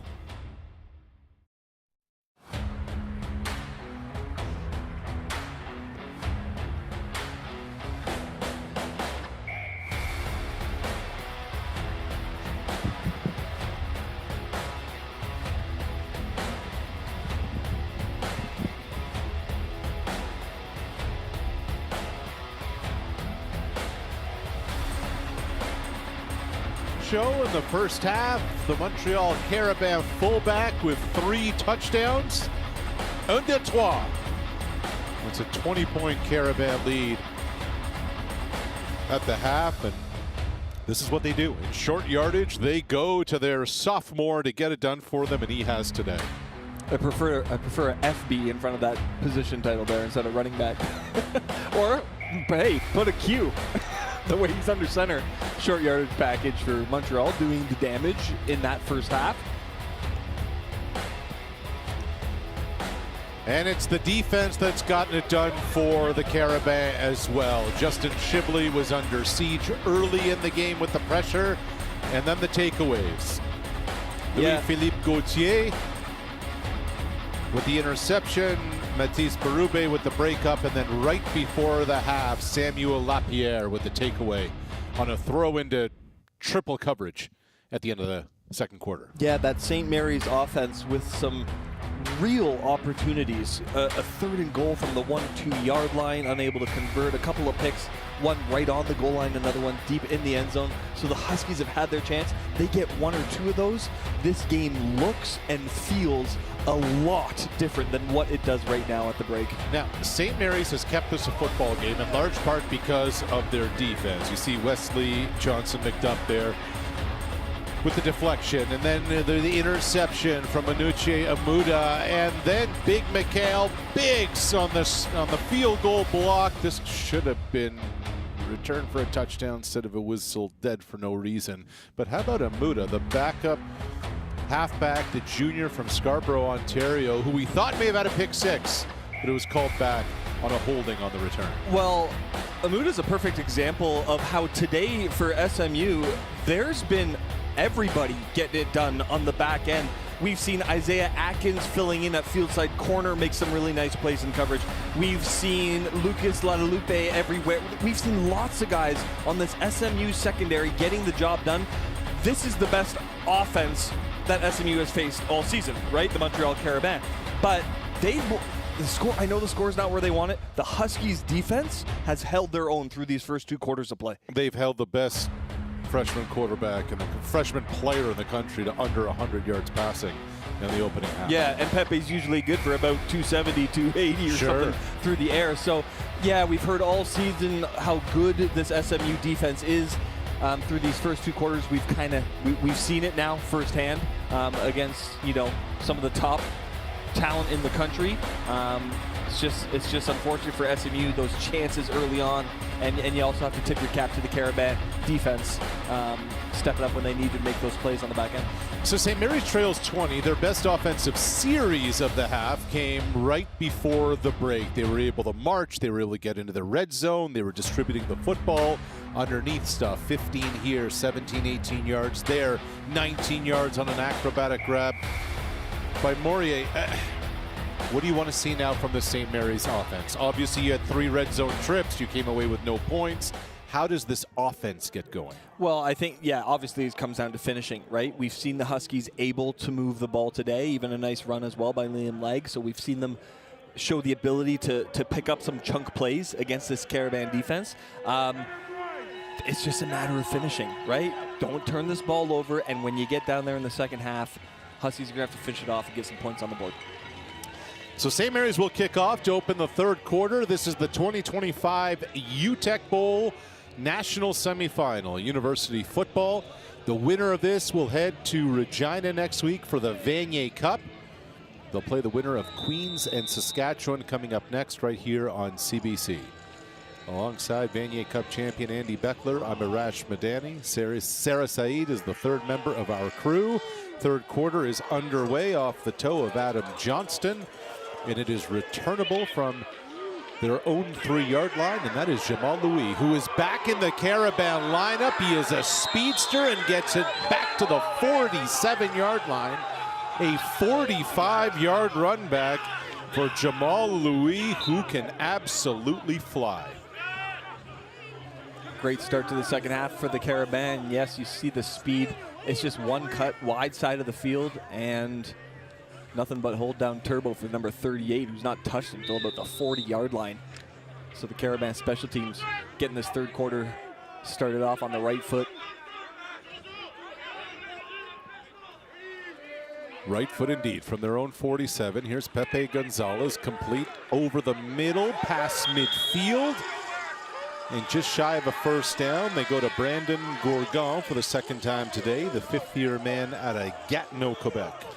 So just one thing to note, Arash, because we haven't got to this yet earlier for our viewers, but we talk about this rookie quarterback for the Carabin, Pepe Gonzalez. The receiving core, super talented. The offensive line, though, so strong for Montreal. This is a unit that gave up 6 sacks all season. Pepe was 5 of those, and another quarterback for one of them. But how about helping out your rookie quarterback by saying, we'll keep you clean? That's the biggest thing you can do. And the Carabin front 5 have done that all season long. This is the U Sports version of the tush push. Go with the fullback under center, and Matthew Barcelou is going to get you the first down. He's going to keep going? Is that what we're doing in the second half? I think so. If it's not broke, why fix it? First down for Montreal at the St. Mary's 51. You know, Pepe Gonzalez, first year at the helm. Talked to Marco Idaluca, he just says no moment is too big for him, and just how much Gonzalez loves football as they hand it off up the middle to Remy Lambert. He'll pick up 8. On Tuesday at practice, it was snowing, and Montreal, Gonzalez shows up. He's loving being out there in the snow, and that's what kind of Idaluca said has become so infectious. Just how much Pepe loves football has really impacted everybody on that team too. Yeah, and it was an open competition coming into training camp. Week 1 of the season, you know, Pepe was splitting reps for that week 1 matchup with the Carabin backup, Rakeem Canal Charles. So it wasn't his job right away. But after week 1, by week 2, they made the decision. They said, you won it, it's yours. He had a really rough, here's Barcelona again. Here's Barcelona again. He had a really rough, we mentioned 4 interception game back in September against Laval. Montreal lost. Oh, they got him. They got him. They got back. But it's 3rd and 1. It's 3rd and 1. They'll do the same thing again. Barcelona tried to get a little cute. But yeah, they tried to show some athleticism. Hey, 44, just up the middle. By the time you get to carry number 11 on the day as the short yardage, you tend to get creative. But just to go back to Pepe quickly, what jumps out to me, Arash, is sticking with a rookie quarterback. That's easy to do when you're tearing it up and everything's good. When you throw 4 picks on the road and lose to your biggest rival in Laval and got to go back in the locker room and carry on the rest of the season saying, no, that's still our guy, that takes a lot of leadership from Marco and the crew. Takes a lot of belief from everybody on the team, and to watch him grow and watch this team believe and build around him, yeah, it's special. Flag flies on 3rd and short. It looks like it's offside St. Mary's, so it's all moot. See, Barcelona knew he had the third one coming in, so. And you wonder, how is Raheem Canal-Charles going to deal with this? I mean, he's in his 4th year of eligibility. As you see, Greg McLean call the offside penalty. For 3 years, he's behind Jonathan Senecal, and you understand it. Senecal is one of the best quarterbacks in the country, gets drafted into the pros. And you're Canal-Charles, you know the offense inside and out. The coaches keep telling you we have complete confidence in you. And along comes this rookie, and he gets the job. And one thing that Marco Idaluca told him, he said, look, you didn't lose the job. Pepe went out and won it. Here he is off the play fake, looking for the end zone, and just overthrows Hassan Doso. Bring up 2nd and 10. And, you know, you wonder, is that going to linger? Is that going to be a factor? And one thing Idaluca told us, he said, after that, it was never a problem.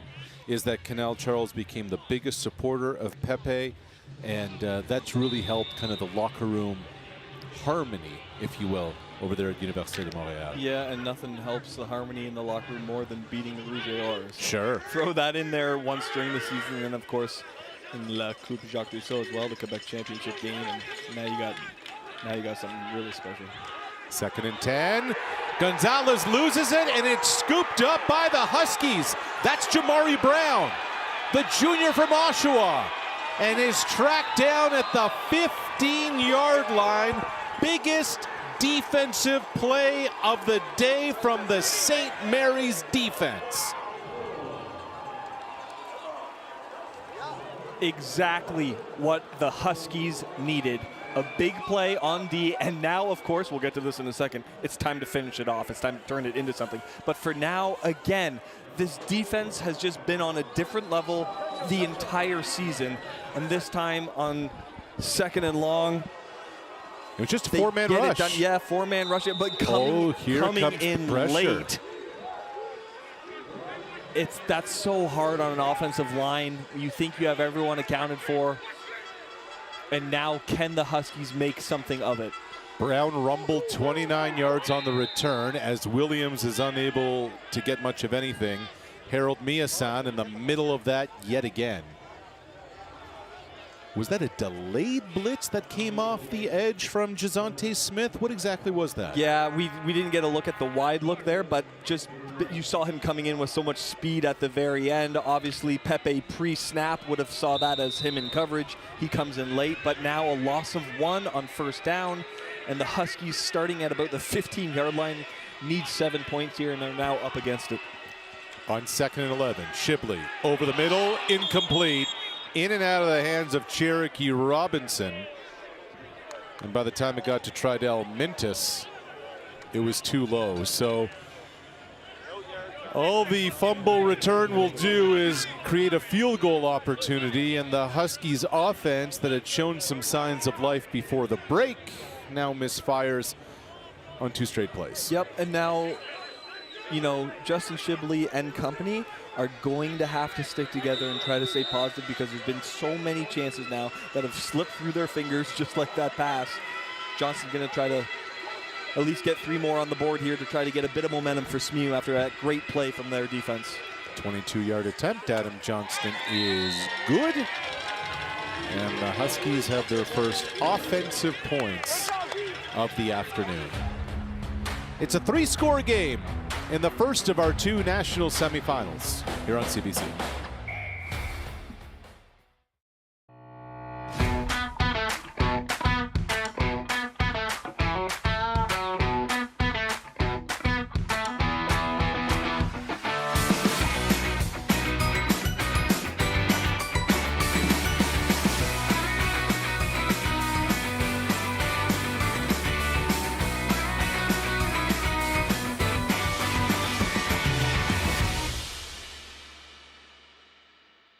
Feel every hit, point, and celebration as if you're standing right on the sideline.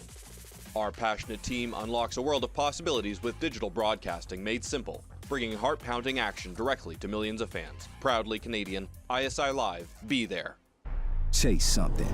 Let's go, let's go. More than just a flag. Chase a goal. Push, he said, chase it, let's go, let's go, let's go. Chase something. Chase rings. Chase gold. Chase me. Nah, chase me. Chase all of it. It's all up for grabs now. NFL flag. Chase something. It's not just about the victory. It's about the moments leading up to it. BioSteel, the fuel behind every victory.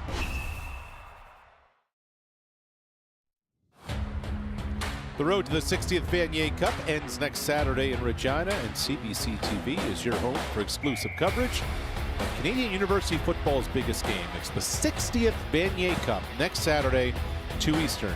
CBC TV, GEM, and CBCSports.ca. Will Pepe Gonzalez and the Montreal Carabins be there? They lead by 17 with 5 minutes gone by in the third quarter of this 2025 Uteck Bowl, and this is a lot more of the Carabin offense we expected. Quick hits like this one out to Enrique Jem Leclerc, immediately sniffed out by Colin Edwards, but there is a flag. Great job that time by Colin Edwards, just flying to the ball. So this one might be coming back. I tell you what, I know this is not what you do in football. I'd take 2nd and 10 against the Carabin offense. Vanier holding Montreal. These fares, 10 yards, first down again. Rather than 1st and 20. I know that's not what the book says to do, but against Yeah. this offense, shoot, why not? Well, it was a great win on first down for SMU. Again, there's Colin Edwards just flying up. And, you know, this is the type of kind of aggression you would start to expect with Montreal's tendency to do these quick hitters on first down like that. You got to be ready for that if you're SMU, and that time they were. Looking again, this side of the field, it's complete to Simon LaRose. They'll get a few there. It's a good little hook up there, the junior from Montreal with the freshman quarterback from Montreal. LaRose has really kind of come on the last few weeks for the Carabins, especially while Montreal was dealing with some injuries to Weddens Alexandre and the rest. It's a deep receiving core. A little tip there at the line of scrimmage as well on that one. Matthew Schill got a paw on it. Yeah, there's lots of guys in this Montreal receiving core who can get it done in some different ways, and LaRose certainly one of those guys in the mix. Carabins need to get to the SMU 45. There's pressure again. Back to Jean Leclerc. And it's Colin Edwards who makes the stop again. So he opened the series with the tackle that was moot. He ends this possession with a stop, and the St. Mary's defense is continuing to show up, even as a shaken up Isaiah Okoli continues to stay on the field. Yeah, we saw Okoli leave in that first half. And he's still favoring that side. Yeah, I was side. going to say, good to see him back in the game, but how much back in the game is he really? Colin Edwards, a great series there. 2025 AUS All-Star at halfback. Actually began his career as a linebacker, but so quick, so athletic. Has made some big plays for this SMU defense and made a couple on that possession. And the punt is bobbled. And the Huskies make another big special teams play. It started with the blocked field goal, and now some pushing and shoving and who knows what kind of talking, and we have a flag. It'll all happen after the play, so the Huskies will take over inside Carabin territory. The question is, how deep or how far behind after this flag? Let's leave it to Greg McLean and his crew to figure it out. I mean, that ball was just dropped by Philippe Boyer. Well, this is SMU's chance. This is SMU's path in this game. It's in front of them. They've had their opportunities, and they're about to get another. Conduct, objectionable conduct, St. Mary's. 10-yard penalty after the play. First down, St. Mary's. At some point, the Huskies have to get out of their own way. Another opportunity for St. Mary's when we return to Halifax.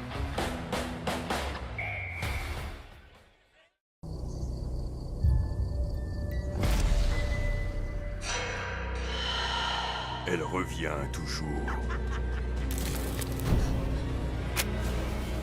Impossible de t'en débarrasser.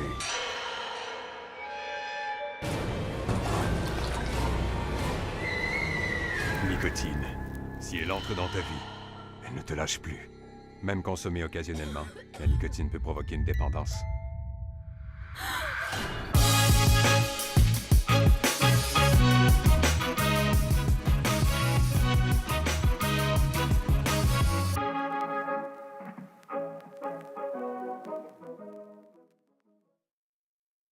Hey, you sports fans, check out shop.usports.ca for this week's promotional item from the Nike Team Collection. Visitez le shop.usport.ca pour en profiter de la promotion de la semaine de la collection Nike Team.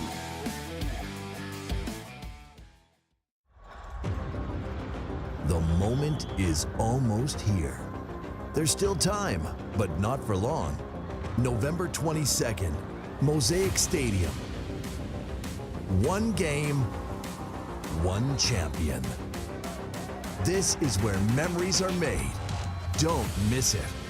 Buy your tickets now. VanierCup.com.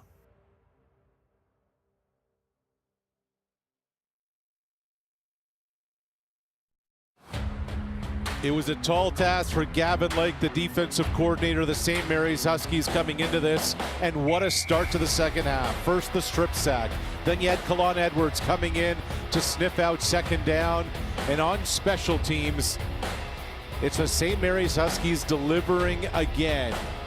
Down 17, nearing the midway point of the third quarter. St. Mary's has had so many chances. They've come up empty on most. Now they begin from the Carabin 39-yard line in this national semifinal. Justin Shibley from the shotgun. Off the play fake, connects to Cherokee Robinson, and they're down to the 4-yard line. The leading receiver in Atlantic Canada has St. Mary's in business, first and goal. Well, the St. Mary's Huskies defense belongs on the national stage. The St. Mary's Huskies special teams belong on the national stage, and now it's a matter of SMU getting it done on offense, and this is a good way to do it. They have some really talented players on that side of the ball, including Cherokee Robinson right there. Great speed through the middle of that Carabin defense. Now it's up to the Huskies to punch it in. That's a 35-yard pickup for Cherokee Robinson. The deep man here on first and goal is Malik Williams. He's got Biggs blocking to his left. Williams into the end zone, and St. Mary's has its first touchdown of the day.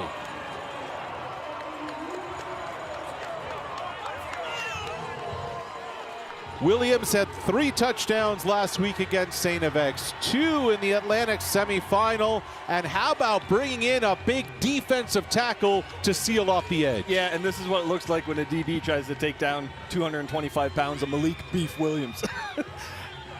I mean, he's pretty much untouched coming to the backfield and bounces off of him. That's why all season in the AUS, this guy was the best goal line option in the conference. Led the conference in rushing touchdowns, and that's what the Huskies have seen all season, and that is so desperately what the Huskies needed early in the second half. You can add another touchdown to that one, 17 on the year. 11 of them came in the regular season. And Malik Williams is not just a heck of a football player in his 5th year out of Ajax, Ontario, a 2-time academic All-Canadian too. And here come the Huskies. All of a sudden, it is a 2-score game as we come up on the midway point of the third quarter. And Andy Beckler, you and I have done 6, 7 Uteck Bowls for the first time in forever. We have ourselves a competitive football game with the Atlantic Conference in a national semifinal. And you have to give a lot of credit to this SMU defense and special teams for they've made so many plays throughout the day. On the other side of the ball, Montreal's not having a clean game. This is not the caliber of Carabin football that we saw in the Quebec final, that we saw earlier in the season. We've seen some mistakes from Montreal throughout the course of the day, you know, both in penalties as well as just some errors on the field. So this is SMU's opportunity to stay in this game, keep this a game. We'll see if the Carabins can clean some things up and get back to the caliber of football we've seen from them in the past. So it'll be good field position for Montreal. They'll start at their own 40. Nice special teams tackle there made by Enuche Amuda, who had the interception in the first half. So now Pepe Gonzalez. This offense has had a failure to launch here in the third quarter. What are you expecting from the Montreal offense here?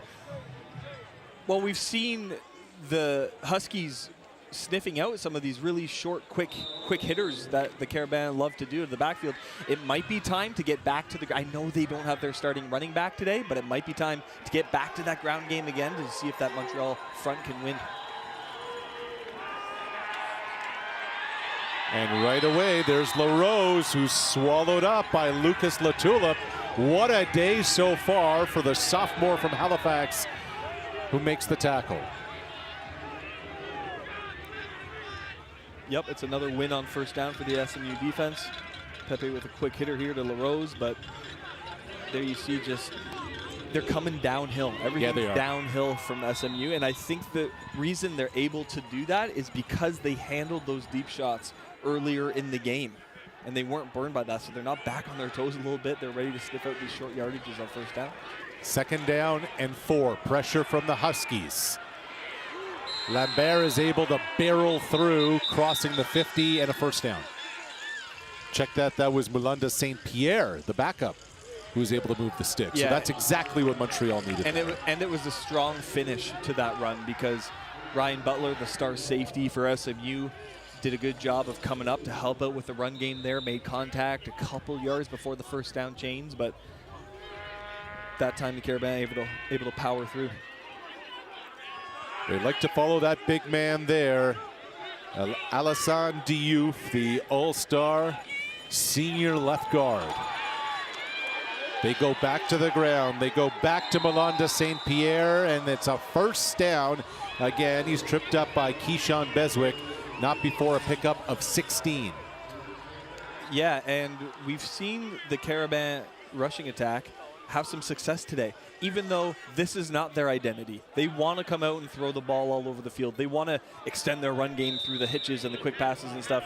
But when you're winning up front and you're picking up chunk yardage on the ground like this, you can't go away from that. Even though you're without your starting tailback today, Dembele's out for Montreal, but we've seen Lambert and now movement up front from the Carabins. Now St. Pierre both doing a good job filling in, and it was another run, so it might be time for Gabriel Cousineau and this Carabins coaching unit to keep the ball on the ground. Procedure illegal procedure. Montreal. St. Pierre's 5 yards. Repeat first down. And I don't think that philosophy changes if it's 1st and 10 or 1st and 15 in this case. Yeah, it's such an interesting time in the, and there's our big guy Adam Lachance, our 423-pound right guard, who we were sneaking behind the entire first half on crutches. So he had a first half he won't forget, helping Barcelona get those 3 touchdowns, but looks like they'll need the biggest cape on the sideline to keep him warm. That's right. They got it. That might be 2 stitched together. Gonzalez with time. Gonzalez over the middle. Gonzalez complete. Back to LaRose. Simon LaRose gets the first down.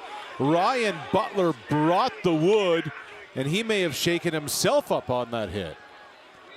Or it might have been a little bit of friendly fire as well as he got in there. Again, this guy is one of the best free safeties in Canada. You'll see Pepe put that ball in there with some zip. You've got Latulip and Butler both crashing. Yeah, it is Butler who delivers that hit.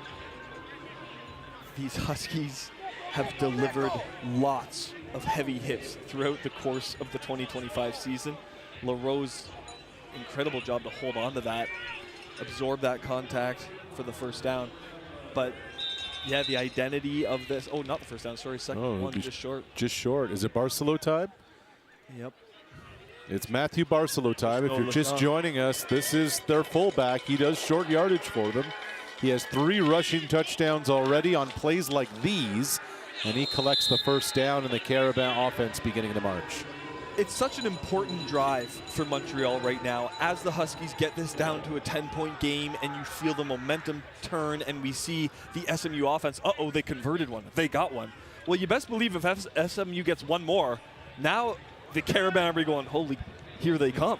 So if they can answer this drive, as they have so far, by responding, moving down the field, and putting points on the board again, that's going to be massive, because any possession beyond this, where it stays 10, the longer it stays 10, the more we might start to see some Carabin nerves. On the end around, here's Weddens Alexandre. He gets the first down, pops out at the 15-yard line. He collects 15. And that's what they like to do. He missed the last couple of games with a hamstring, but Alexandre is athletic, he is dynamic, and he can fly. Well, and I think it's players like him that make this Montreal offense different.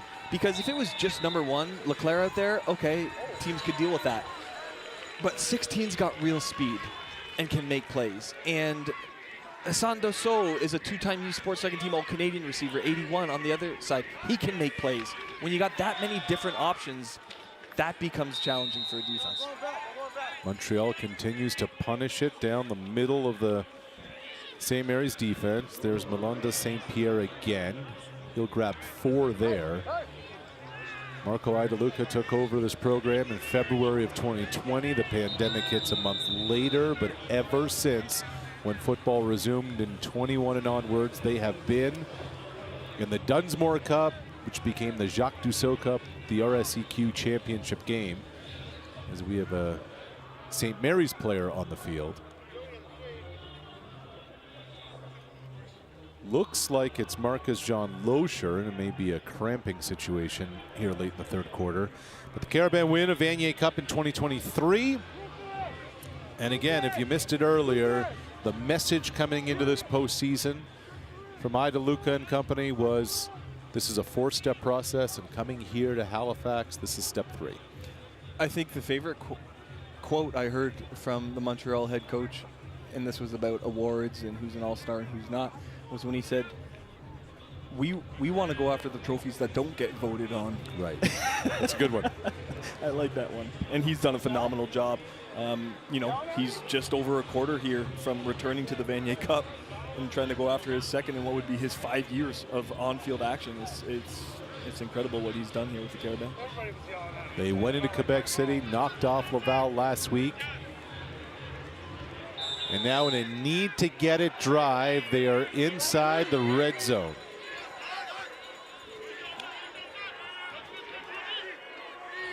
Second down and 6.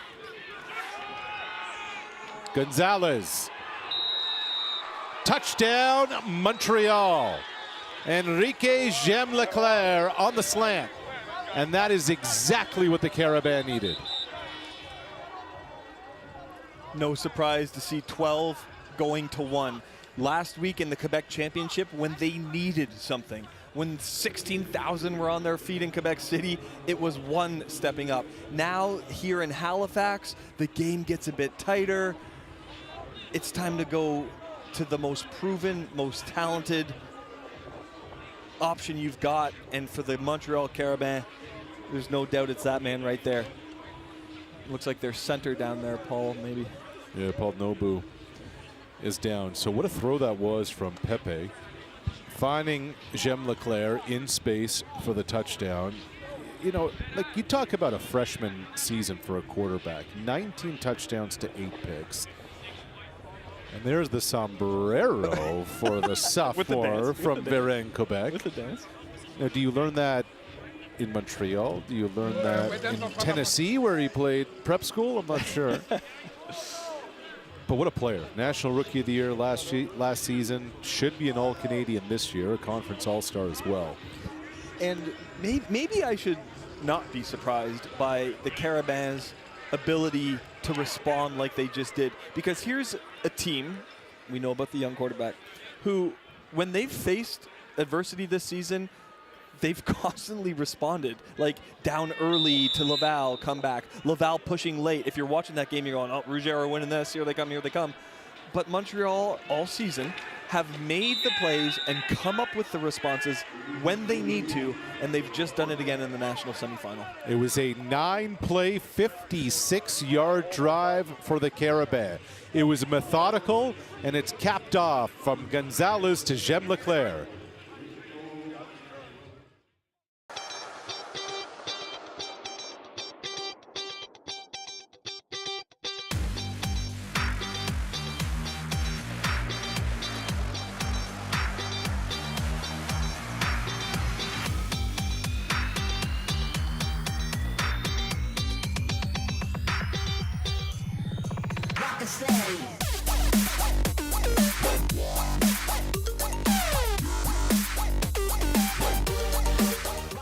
Where does bravery live?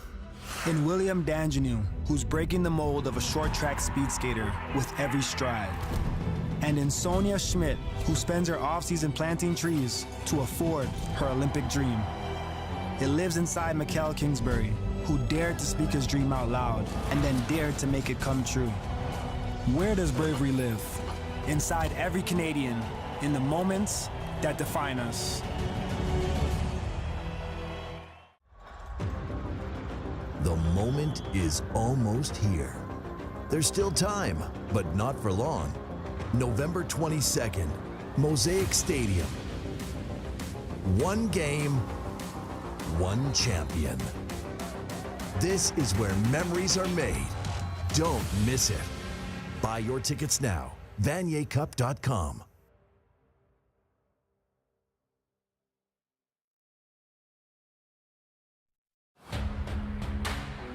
Enrique Leclerc with the touchdown to put Montreal up by 17.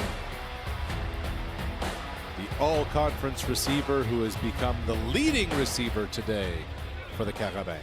And he can dance away. He's earned it. Last week in the Quebec final, he went off. 11 catches for 136 yards, as well as a rushing touchdown in that Quebec championship game.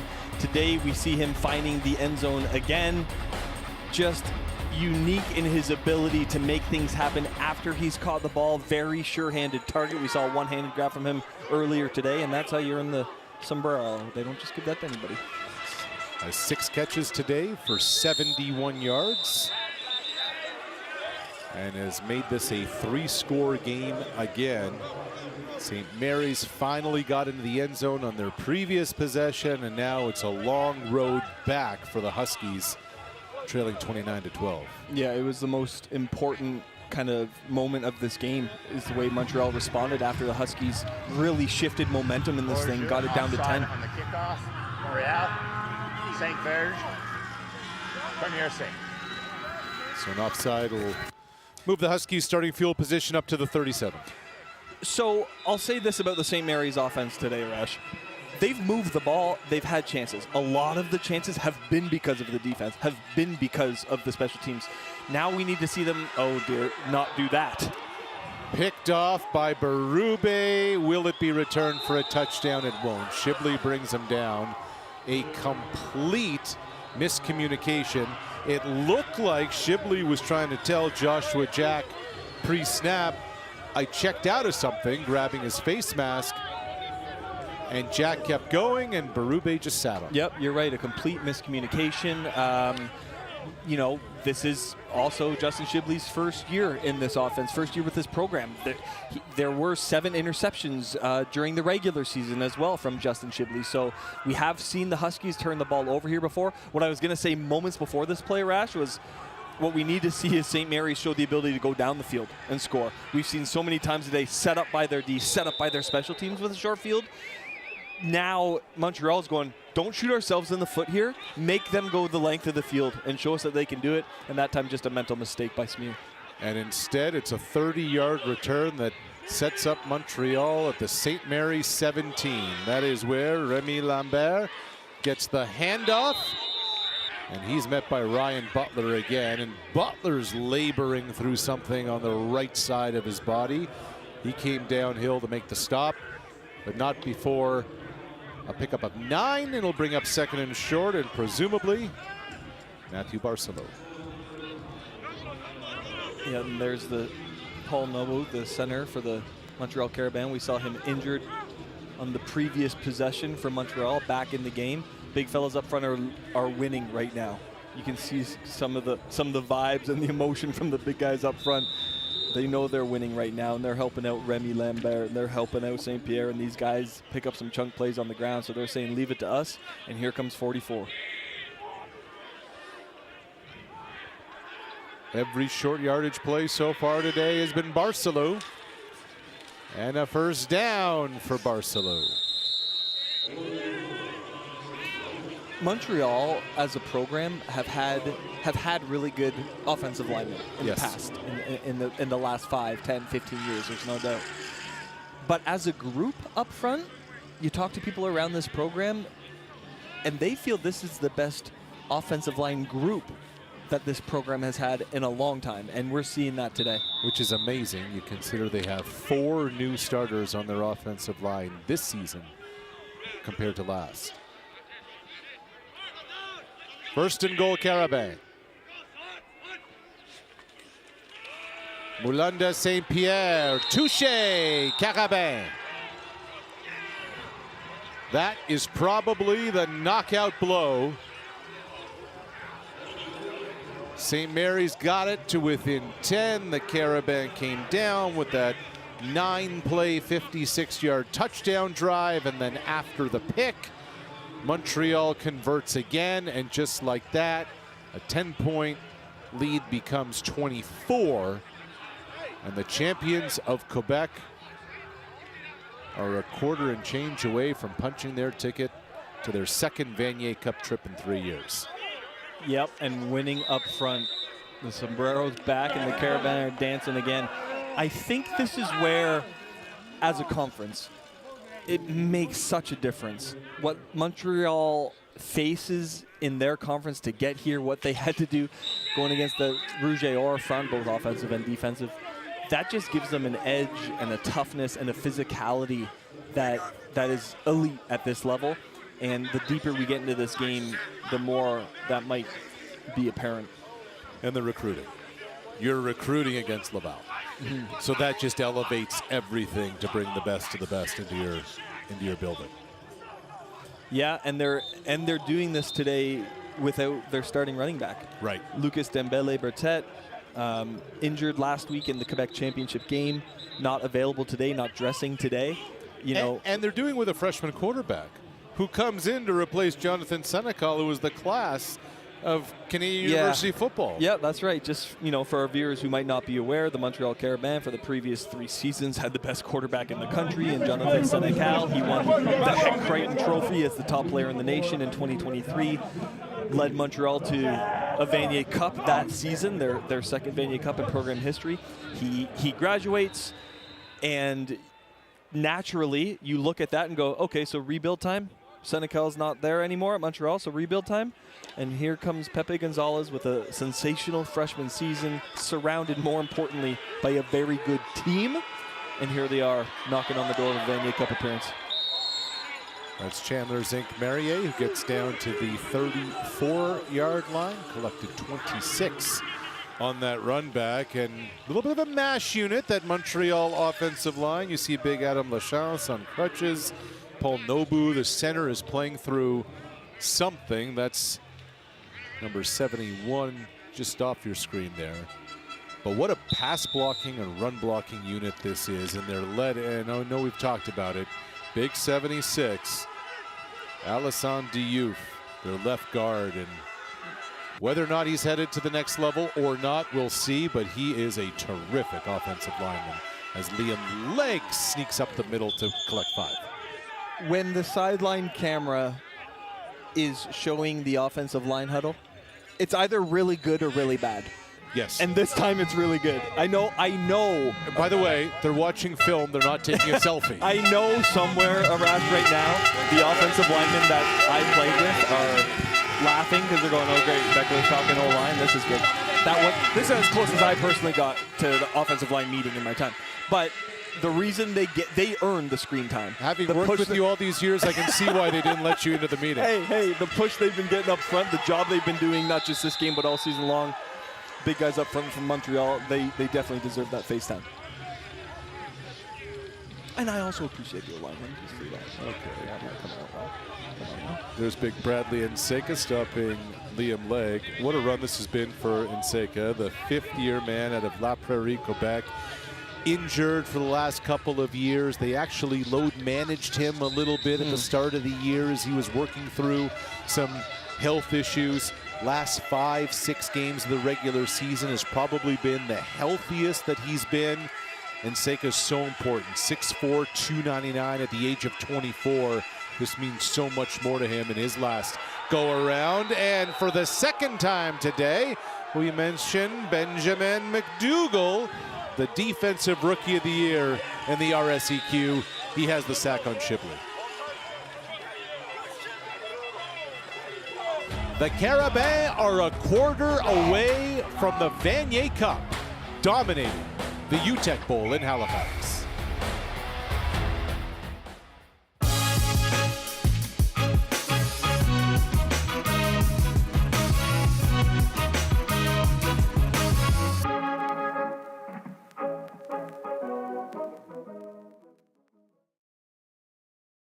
Delaney, Northwest Territories, the birthplace of hockey. Here, you'll find a community full of history and tradition. A community that Quaker surprised by transforming their arena kitchen into a Quaker breakfast bar. Stocked with our Canadian whole grain oats, it's now a place to gather, to eat, and to celebrate. We're proud to feed the passion for hockey in the place where it all started. Because we believe no matter where you're from, you've got this. Hey, you sports fans, check out shop.usports.ca for this week's promotional item from the Nike Team Collection. Visitez le shop.usport.ca pour en profiter de la promotion de la semaine de la collection Nike Team. Where does bravery live? In Marie-Philippe Poulin, who went from playing in a boys' league to trailblazing a pro women's league. And in Cynthia Appia, who refuses to let the high cost of sports slow her down. It lives inside Piper and Paul, who use every fall as a chance to bounce back even higher. Where does bravery live? Inside every Canadian, in the moments that define us.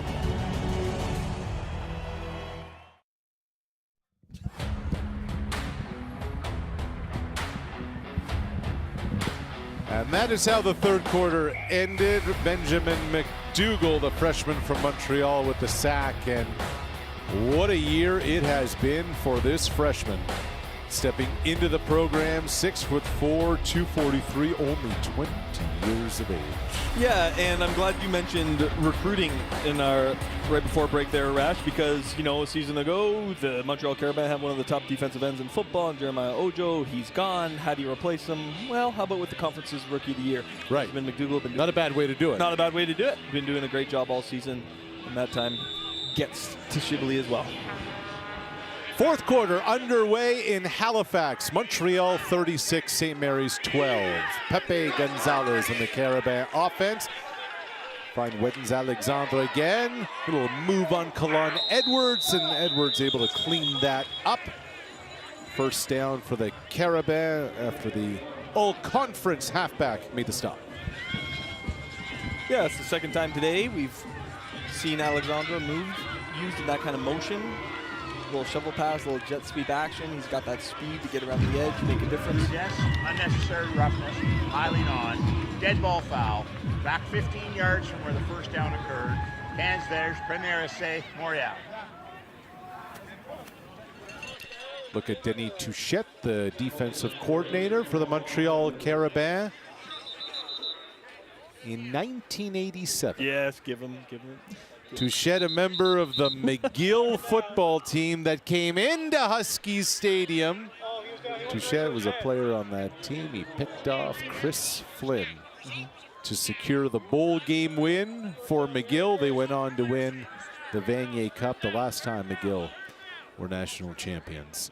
Touchette made the play. Now he is the defensive coordinator here for the Carabins. Pick off Chris Flynn. When you do these bowl games, you better go deep in the pocket for your preparation and your stories. Three-time heck rate winner. Flip this side to Simon Riopel, who dodges and dances and gets to the outside. We have a flag on the play. Okay, I have to tell you this about Chris Flynn. So I grew up in Nova Scotia, and when Chris Flynn was balling for the Huskies, he was larger than life in that province. For a place in the country that doesn't have a pro sports franchise, Flynn was on national TV all the time. He was Michael Vick before Michael Vick, a running, throwing quarterback. Illegal block, 73, Montreal. 10-yard penalty, 10 these letters, Premier Essay. He is a legend in Halifax, a legend in St. Mary's. They have a #1 in the end zone still at Huskies Stadium in honor of Chris Flynn. That stays there. That's outstanding. Best player to come through that program. Best athlete through the university. That time Wesley Johnson McDuff came swimming through the line way too early. I'll share with you old school SMU memory. Yes. For me, okay. So I've got 3 older brothers, right? A couple of them played some ball, Waterloo Warriors, and my brother Grant, 99 makes the national semi, right? They win the 8s, they got to head east. They got to face SMU. Ooh. Okay, good ball game, 21-14, something like that. SMU won that game. Blake Nill, head coach, right? Steve Samara, offensive coordinator. When I met Blake Nill for the first time, right, I say to him, hey, my brother played against you in 99. And before I can finish the sentence, he goes, triple option attack, Waterloo Warriors. Oh, we didn't know what to do. We only had a week. So these guys, these coaches, Steve Samara, these guys. They remember. They remember. They'll remember Hassan Dussault, the 26-year-old who flexes his way for a first down. Good. Amazing thing, football coaches, their attention to detail in their preparation, and 30 years later, how they can remember specific plays. we all have a bit of that complex, Rash. We remember plays, we remember moments, we remember teams. So it's part of the game. Always do so. Nice fight for yardage afterwards. Good to see number 5. Ryan Butler back on the field for SMU after he was down earlier in the game, favoring that wrist. Yeah, respect to Ryan Butler and Isaiah Okoli, who are playing through it today. As Gregory Malunda St. Pierre rumbles forward, enough for another first down for the Carabins. Yeah, I think, Arash, when we look at these interconference games at the national semifinal level, we kind of mentioned this earlier in the broadcast about how it's tough to know what you're facing until you play the game. It's tough to gauge this until you play the game and actually line up. For me, it's about these guys in the interior. I have a lot of respect for the St. Mary's defense and what they've done all season. But to see, and especially today. And today, yeah, absolutely. Proven they belong and just a performance they can be proud of. But to watch this Montreal O-line work, look at this room.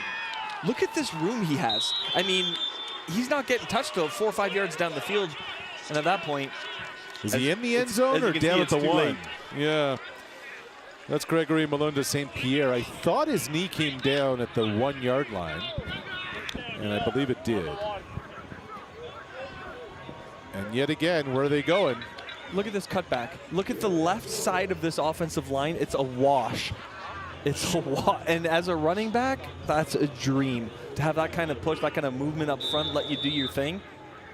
We've talked a lot about Alassane Diouf, the guy right beside him, Jean-Darius Ndu, just incredible push. He just removed Romario Reed from the conversation to set up the running lane. Yeah. And guess what time it is? Is it Barcelou time? It's Barcelou time. 4 for his number. 4 touchdown today for Mathieu Barcelou. Is he going to count them? Let's take a look. 1, 2, 3, 4. Yes, indeed. And Girard is there to help him. And the counting and the celebration is on. The route is on in Halifax.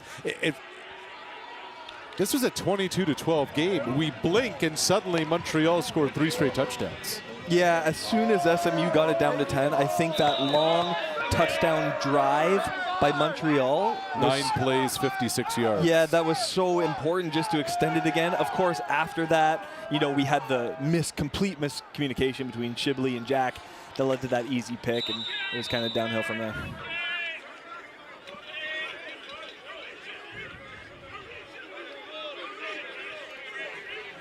They were national champions in 2023. They will be returning to the Vanier Cup in 2025. Montreal Carabins are rolling.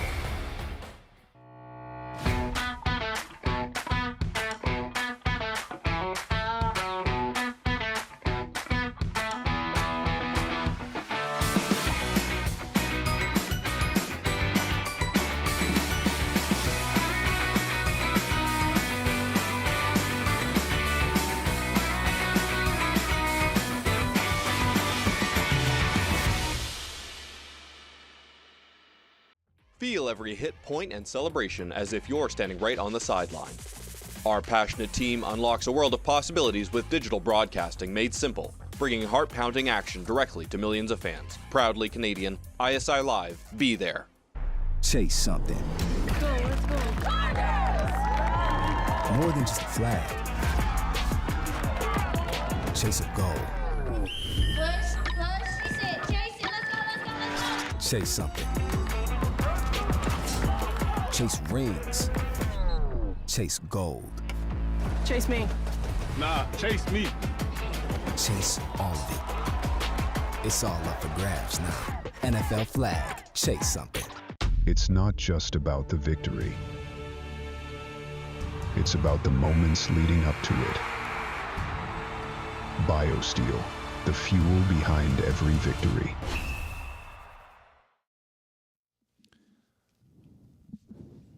St. Mary's University in Halifax, the site of the Uteck Bowl. Coming up next, the Mitchell Bowl in Saskatoon. The Queens Gales taking on the Saskatchewan Huskies. Queens with the stunner last week, upsetting the nation's #1 ranked Wilfrid Laurier Golden Hawks. They're getting loose out there at Griffith Stadium in Saskatoon.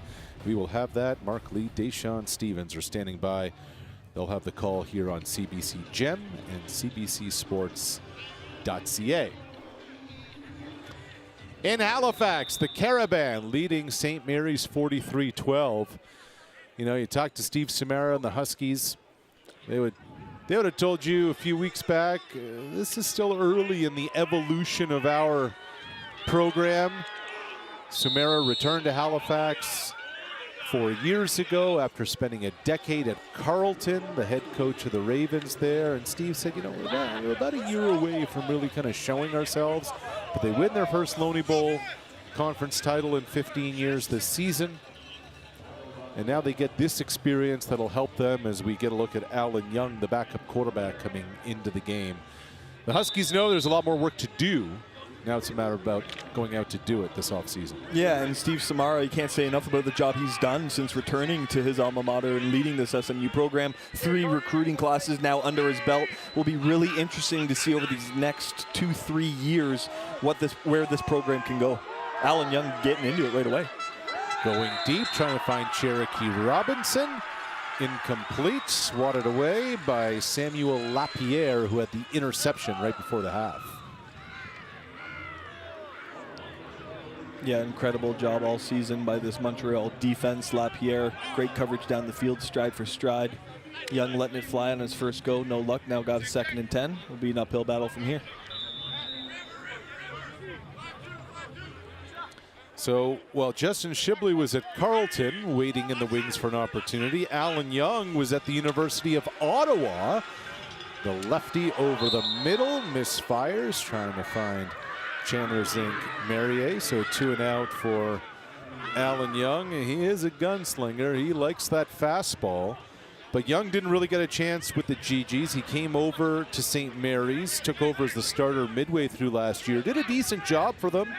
Had a playoff win over St. X, but then Shibley arrives on campus, gets the starting job, and Young actually comes on for certain possessions here and there in that Huskies offense. Kind of a 1-in-1A situation in that St. Mary's offense. Cameron Brown kicks it away. And it's been an adventure for Louis Drolet all day today on these returns.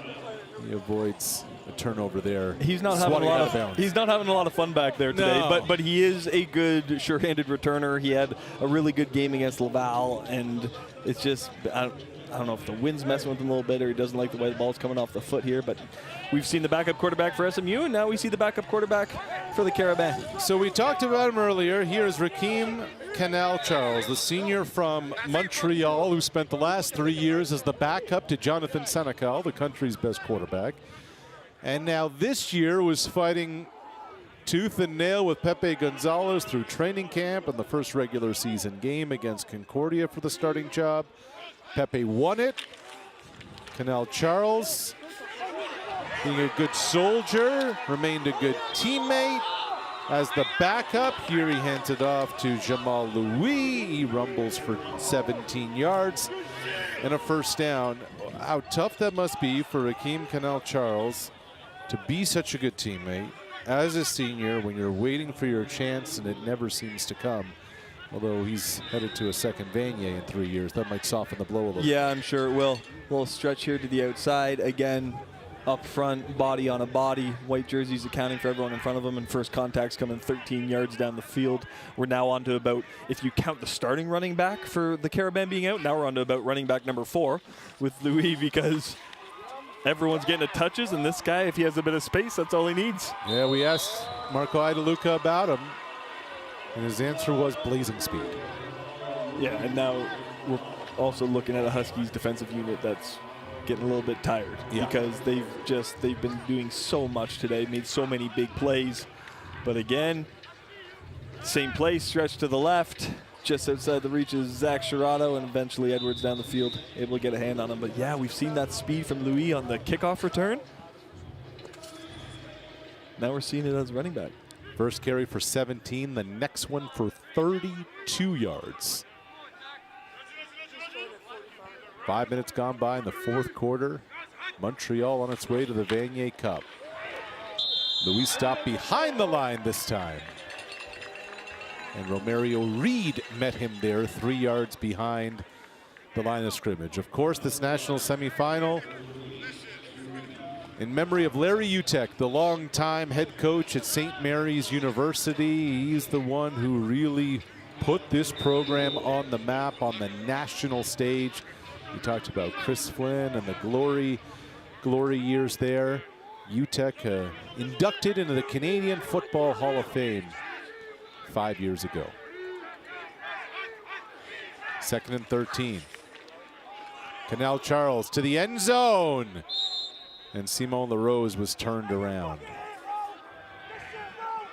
And it was a good ball. He had him too. LaRose get behind his man there, but would have been a nice moment for Canal Charles. Instead, it'll be another field goal attempt here for the Carabins.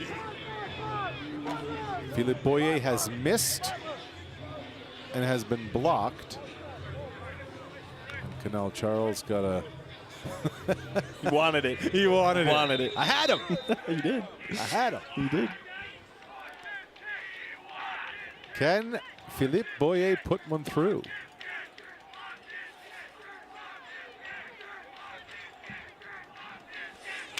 From 24 yards out this time. Good.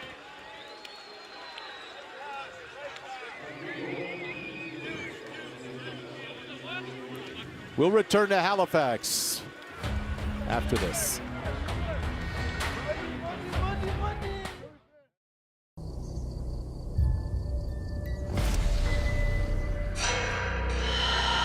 Elle revient toujours. Impossible de t'en débarrasser.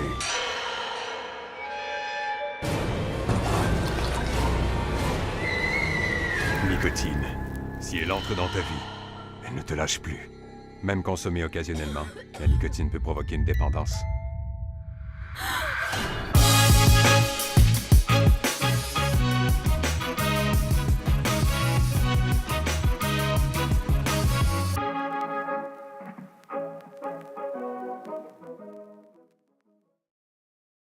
Hey, U Sports fans, check out shop.usports.ca for this week's promotional item from the Nike Team Collection. Visitez le shop.usport.ca pour en profiter de la promotion de la semaine de la collection Nike Team.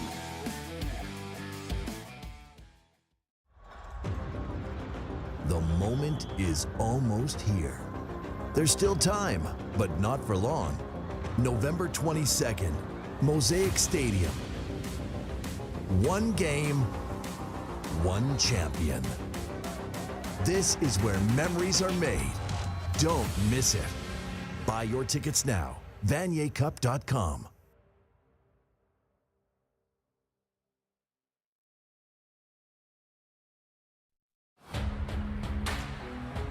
The two top teams in Canadian football descend on Mosaic Stadium in Regina for the 60th Vanier Cup next Saturday, 2 p.m. Eastern. Get your tickets for the party on the prairies by visiting usportstickets.ca.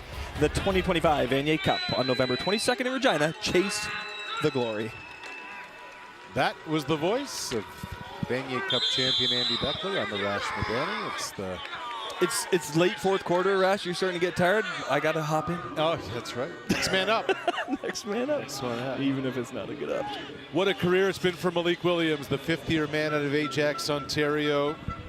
in Halifax, twice an All-Canadian, led the AUS in touchdowns this season, has really emerged as the star of a run-first program there at St. Mary's.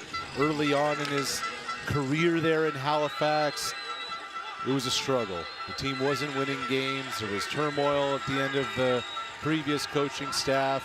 Steve Sumara and company come in, changing things around. Williams a big part of that in that entire offense.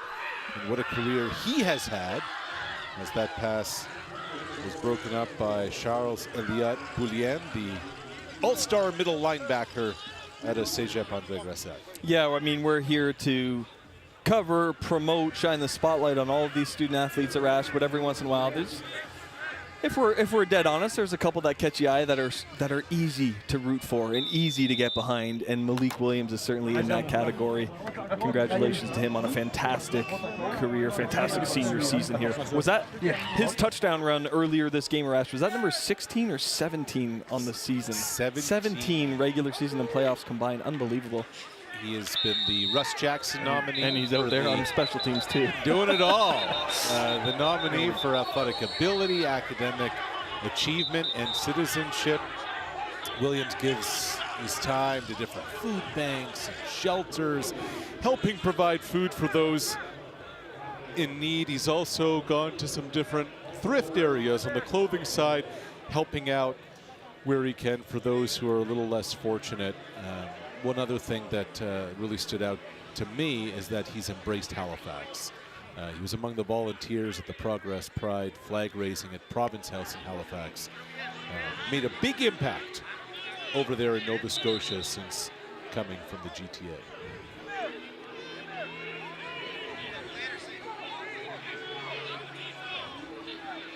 By the way, Malik Williams' GPA, 391. Rudess, unnecessary roughness. St. Mary's, 15-yard penalty, first down. Unnecessary roughness there on St. Mary's. I didn't catch who it was. We saw at the very end of the play, it was Smooth's punter there, Cameron Brown, trying to calm things down, get everyone on the same page, which is Steve Samara's job right now, telling the guys to hang in there. But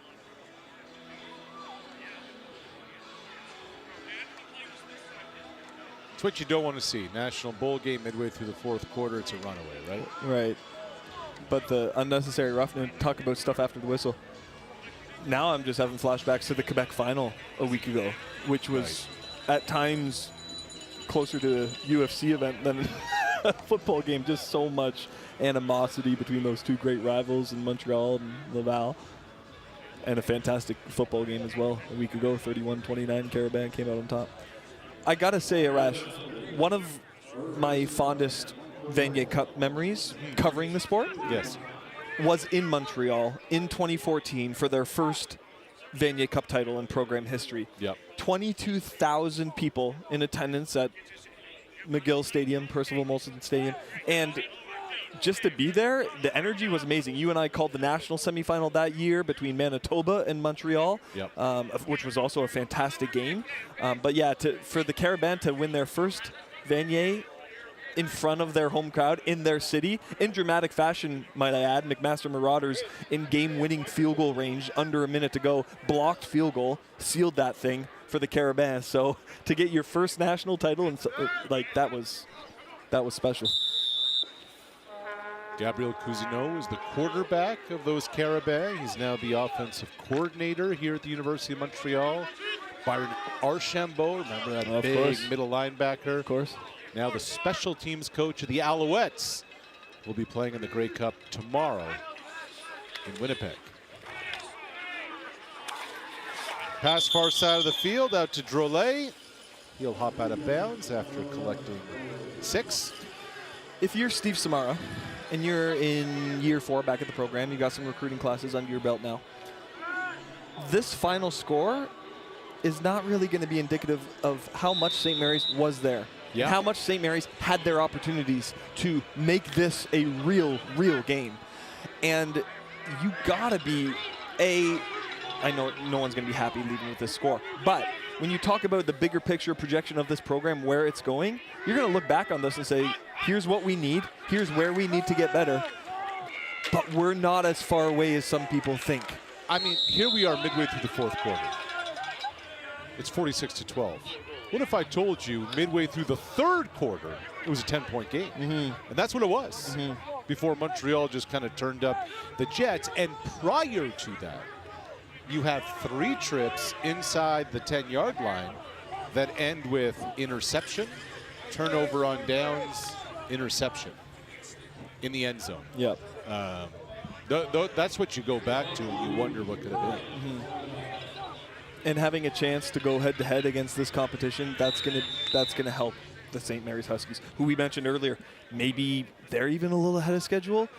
They took down a really talented senior-laden St. FX team to get here, and now here they are, gaining this experience, seeing what it takes. Now it's time to head into the offseason, head into recruiting, make those improvements where you are, and see where you are again. Get back to the stage a year from now and make it happen. Philippe Boyer sneaks one through from 38 yards. He's feeling it. He's knocked through the last 2 field goals after missing one and having another block. 6 minutes to go in Halifax. We'll have it for you when we return. Where exceptional student athletes are born. Where records are broken. Where great plays are made. Where school colors ignite passion. Where champions prevail. Where tradition is celebrated. Ontario University Athletics.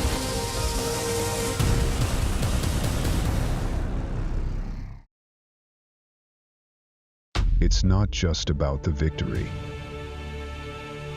It's about the moments leading up to it.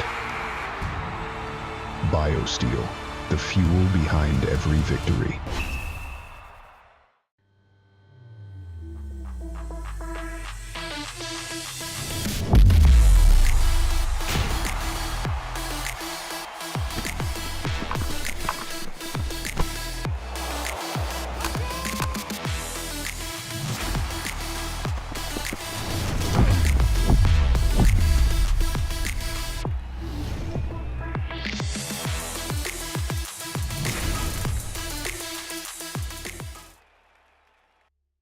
Feel every hit, point, and celebration as if you're standing right on the sideline. Our passionate team unlocks a world of possibilities with digital broadcasting made simple, bringing heart-pounding action directly to millions of fans. Proudly Canadian, ISI Live, be there. Well, no real surprise who our Nike player of the game is when you get into the end zone 4 times on the afternoon. You get the nod. Matthew Barcelo, the sophomore short yardage specialist. 1, 2, 3, and 4. Congrats to Mathieu. He'll be right there in the teeth of it all next week in Regina at the Vanier Cup. 6 minutes remaining in this national semifinal. St. Mary's home to the University of Montreal. And we're going deep into the depth chart. Our first look at Reese White, the 4th-year running back out of Winnipeg. A short yardage fullback who lines up under center, player of the game, 4 touchdowns. Didn't have that one coming in, did you? Actually, you kind of liked it. You mentioned to me a couple days ago. Yeah. Hey, 44. I like this. You don't see this much in football anymore. I think it might have been Wednesday or Thursday you texted me and gave that shot. I'm going to give you that. I'm going to give you that. Are you watching 44? Oh, sure, I saw it. I just didn't say player of the game. Oh, man. They go back to White. Crosses the 45 to about the 46. So Montreal will face the winner of Queens and Saskatchewan. And the more I watch this game, I have Scott Flory's voice in the back of my head. Flory, the head coach at the University of Saskatchewan. We were talking about the Hardy Cup. And he said, Arash, we have spent the last 3 years recruiting the defensive line. And they will have 7, if not 8, defensive linemen active today and next week if they get to the national championship game. It's amazing, you know, football's become shotgun and throwing the football like Alan Young has done here and nearly intercepted. It was dropped by Matisse Leboeuf. But it's still about winning at the point of attack. And when you think about Montreal's offensive line and what they'll be going up against, either the Queens front or the Saskatchewan front, I think this national championship game is going to be one of the line of scrimmage. Yeah, and how about throw into that, Arash, how about mid to late November in Regina? Sure. It will not be an all-inclusive vacation. Yeah, Queens is such a balanced team. I really like them in every aspect.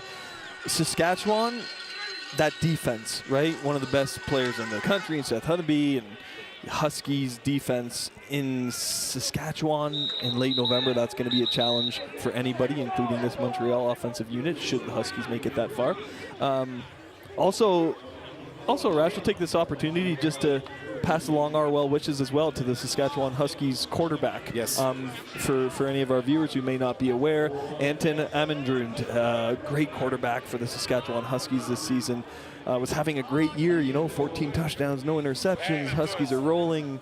He leaves the team, and then a couple weeks after, we find out that it's a cancer diagnosis with lymphoma, and there's been an incredible amount of support, both within Saskatoon and beyond, for Anton. So just wanted to echo that as well, and wish him all the best. Yeah, it was a little murky for a little while because Amon-Rud was balling. He was the leading passer in Canada West in the country for a little while. And then he missed a game, and Scott Flory's kind of comment was, oh, it's a personal issue. And then the Huskies had a kind of line. They said, Anton is our starting quarterback, and when he's cleared, he will return to be our starting quarterback. And all the way, Jake Farrell's, holding the fort and doing a really nice job. And Amon-Rud had been in the hospital for the last 3 weeks, and only on Monday night of this week did the diagnosis actually become official, and was told that it is lymphoma. So you just wish the best for the kid, only 23 years old, has the rest of his life ahead of him. And again, you mentioned all the support that he has. We send our best to Anton Amon-Rud. Under 3 minutes to go here in Halifax. Nice tackle downhill coming from Jazante Smith. He's been a little of everywhere today, the sophomore from Oshawa, Ontario. Yeah, he's made some plays, no doubt about it. Again, for SMU, it hasn't just been one guy today on the defensive side of the ball. There's been so many at every level. 3-minute warning in Halifax.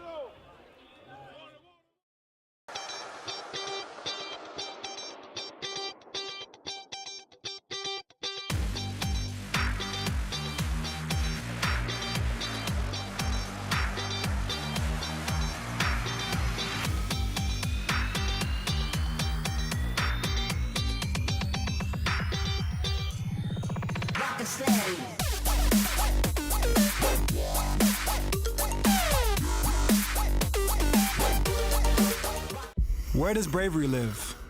In William Danjanu, who's breaking the mold of a short track speed skater with every stride. And in Sonia Schmidt, who spends her off-season planting trees to afford her Olympic dream. It lives inside Mikkel Kingsbury, who dared to speak his dream out loud and then dared to make it come true. Where does bravery live? Inside every Canadian, in the moments that define us. The moment is almost here. There's still time, but not for long. November 22nd, Mosaic Stadium. One game, one champion. This is where memories are made. Don't miss it. Buy your tickets now. VanierCup.com.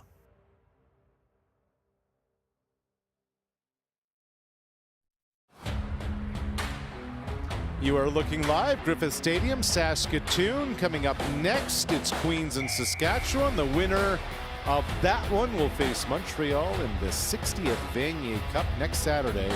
We will be in Regina, and CBC is your home for exclusive coverage. We'll have it on CBC TV, CBC Gem, and CBCSports.ca. I just got to say, looking at that shot of Saskatoon, I was in Saskatoon when they hosted a Vanier Cup in 2006. Huskies played at home that day against Laval. I was still a student athlete back in those days. And it was minus 35 with everything. I remember I got in a cab, okay? And the cab driver said to me, it's not that bad, it's a dry cold. Oh, it's a dry cold. Okay, wow. And I thought... It's not the heat, it's the humidity. And I thought it's not that bad. Actually, it is. I believe that might have been an 8-7 ball game or something like that. They travel well from Montreal, don't they? They sure do. Oh, man. The Carabin faithful have made the trip to Halifax. They are loving this. A game that was a 10-point Montreal advantage midway through the third quarter has become a runaway. Carabin could win their second Vanier Cup in 3 years if they're able to win next Saturday. Here's Chandler St. Maria, who gets out to the 40-yard line. Stop on the play. Made out there by Felix Delaurier, the first-year man at a Blainville, Quebec. I think the University of Montreal, I haven't been to every single stadium in U Sports football, okay? 27 programs across the country that have football. But that stadium, Sepsum, at the University of Montreal, that's my favorite stadium I've ever been to. No track around it, crowd right on top, mountain range on the other side. Rocking in there. That is one of the coolest venues for a U Sports football game I've ever been to. Joshua Jack gets to the 53-yard line. When you're up in the press box rush, you can see the big O out in the distance on a clear day. Yeah, you're up there on the mountain at the plateau. Yeah, it's beautiful. If you've never been to a game at Pep Stadium sure. in Quebec Been City. there many a time too. 21,000 they put there for the Carabin Rouge regular season game this year, and it is a scene. Well, how about that? How about that number you texted me the other day about how many fans have made their way out to Quebec City this year? So 6 home games at Laval this year. They put more than 105,000 spectators into that stadium for 6. Call them 6 football games. Yep, pretty unbelievable. Final 90 seconds in Halifax. The question now becomes, who will Montreal play? Is it Saskatchewan? Is it Queens? Mark Lee, Deshaun Stevens are standing by. We will have the nightcap of our double dip, the Mitchell Bowl from Saskatoon, coming up next. Here at St. Mary's, there's Malik Williams again. And look at Beef go. Longest run of the day. And he gets the prop for the over in the Medani Beckler conversation at 27.5 rushing yards. Thank you, number 4. Stop it. That'll earn me a hot chocolate after the game. What a career for Malik Williams there in Halifax. There are 4 coaches in the Atlantic Conference who will be happy to see him go. Mm-hmm.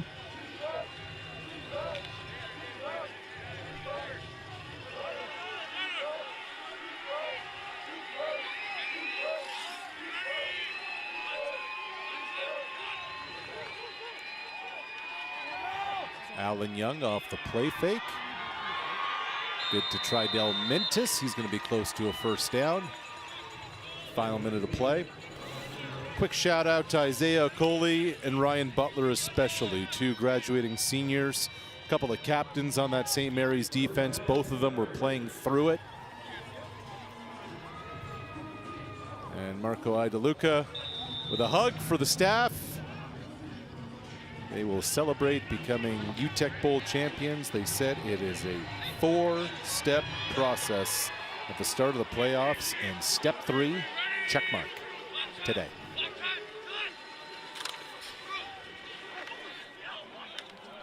Alan Young has himself a touchdown pass. In this National Bowl game, he finds Cherokee Robinson for the touchdown.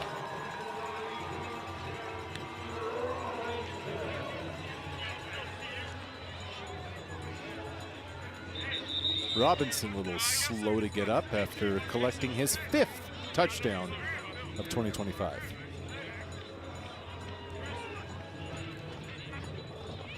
Kind of feels like a late score like this, SMU deserved that a little bit, doesn't it? Because there was some serious moments of this game, sections of this game, where this team showed they could go toe-to-toe with Montreal.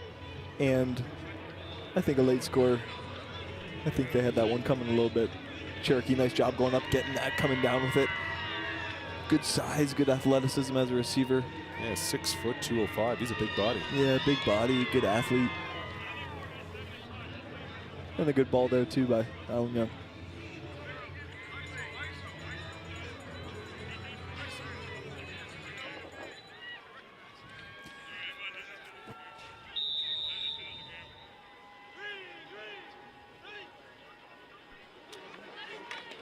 Adam Johnson puts it through. And we have a kickoff and knees that await us here in downtown Halifax. Gotta say it, Rash, I've been part of a team that's gone and lost to a Quebec Power in a Uteck Bowl. 04 Uteck at Laval. And that, I can't tell you how much that helped us in terms of what we needed to do and where we needed to go as players, as a program, to take that next step, which we were able to do the season afterwards. But my point of all of that is saying this is going to help St. Mary's. In what ways? You don't, until you've played this competition out of your own conference, you have no way of knowing, well, where are we trying to get to? Because it's one thing to go after the Loney Bowl, try to get that AUS title, but beyond that, if we're talking Vanier Cup, we're talking big picture, what do we need to do? We know where we need to win.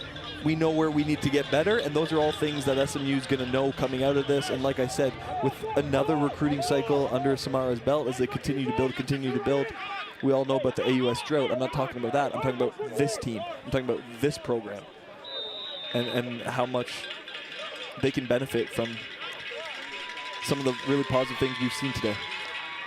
Onside kick goes out of bounds. Montreal will take it. And that should do it. Out of the corner of my eye, I see Steve Snyder as they're getting ready over there in Saskatoon for Queens taking on the University of Saskatchewan. Snyder, the head coach, year 6 at the helm of the Gales. They've been to 3 Yates Cup games in 5 years. They finally get over the hump as Ontario champs. They'll be in their gold uniforms today. Université de Montréal. That is coming up next. Queens will take on the Saskatchewan Huskies. Huskies quarterback Jake Farrell had to take over for Anton Ammonrood, and the message to him was just stay within the offense. Don't try and do too much. Just execute what's in front of you, and Farrell hasn't looked back. The Huskies have been undefeated with him under center. And that will do it in Halifax. The Carabins are returning to the Vanier Cup. Montreal will play for a second national title in 3 years on Saturday. Congratulations to Marco Idaluca and his staff. You think back to the decision they made week 2 of this season. Rakeem Canal-Charles was the senior. He was the quarterback who learned under Jonathan Senecal, and the Carabins made the move to go with Pepe Gonzalez as their starting quarterback. And from there, the rookie of the year in the conference hasn't looked back. And the Carabins have found a way. A 6-2 regular season. They upset Laval in Quebec City last Saturday, and now they will play for a Vanier Cup next week in Regina. For me, it's not even the week 2 decision to go with Pepe. It's like the week 4 or 5 decision to stick with Pepe. Sure. After he throws 4 picks in a loss, 16-6 loss at Laval. The way he rebounded from that, and you know, you look at his next game at against Laval, you know, 280 plus yards, couple touchdowns, no picks. That's what jumps out to me, is this staff and this team sticking together, helping him, watching him grow. And yeah, just can't say enough about how much of a complete team this Carabins squad is. Great offensive line, playmakers at receiver, and strong physical presence on defense.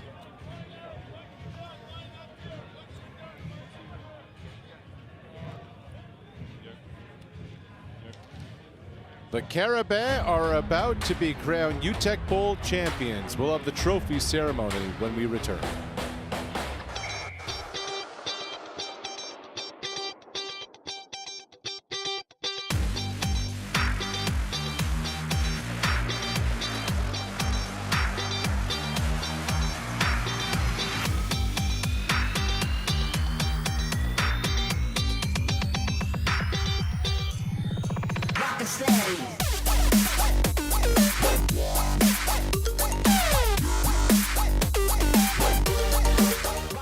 Where does bravery live?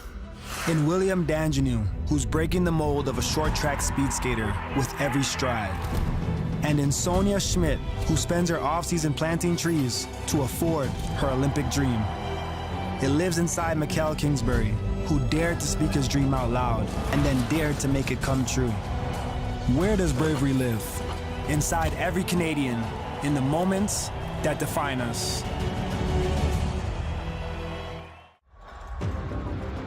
The moment is almost here. There's still time, but not for long. November 22nd, Mosaic Stadium. One game, one champion. This is where memories are made. Don't miss it. Buy your tickets now. VanierCup.com.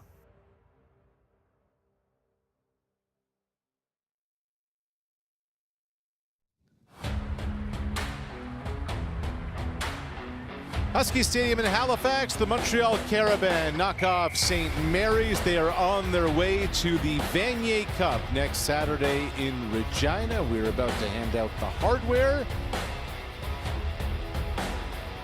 And watch the Carabins celebrate before we send you to Griffith Stadium in Saskatoon for the Mitchell Bowl. They are moments away from getting going there for Queens and Saskatchewan. On the campus of St. Mary's University in downtown Halifax is where you will find Huskies Stadium. And the Carabins said this has to be a business trip for us. They wanted to keep it as relatively the same, not get caught up in all the hoopla of it all. And they lived up to it. Justin Shibley threw that interception right before the half. And that was a dagger. That could have really put St. Mary's back in the football game. By the time in the third quarter they got to within 10, Montreal was able to take it up another gear. Samuel Lapierre with the takeaway just before the break. 49-19, the final score, as we get set for the pomp and circumstance in Halifax.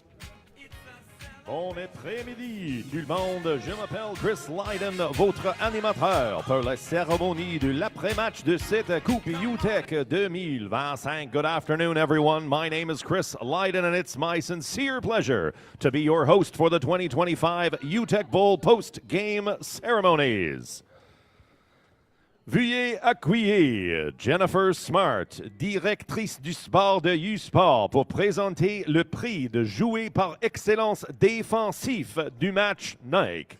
Please welcome Jennifer Smart, U-Sport's Director of Sport, to present the Nike Defensive Player of the Game Award. From Les Carabins de Montreal, number 25, Mathis Berube. Des Carabins du Montréal, le numéro 25, Mathis Berube.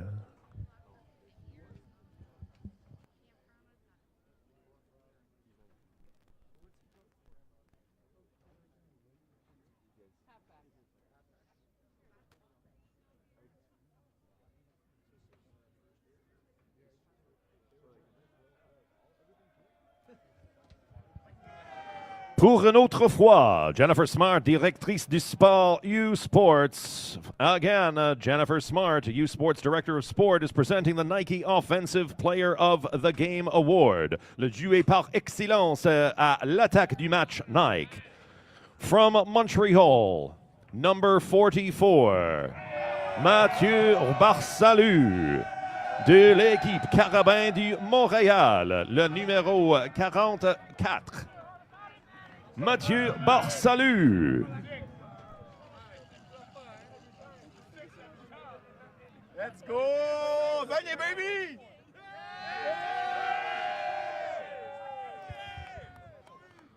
Aussi avec Sue Uteck, veuillez accueillir Luke Uteck pour la remise de la Coupe Uteck 2025. Au Carabins de Montreal, please welcome to the field Sue and Luke Uteck, wife and son of the late Larry Uteck, to present the 2025 Uteck Bowl to les Carabins du Montréal.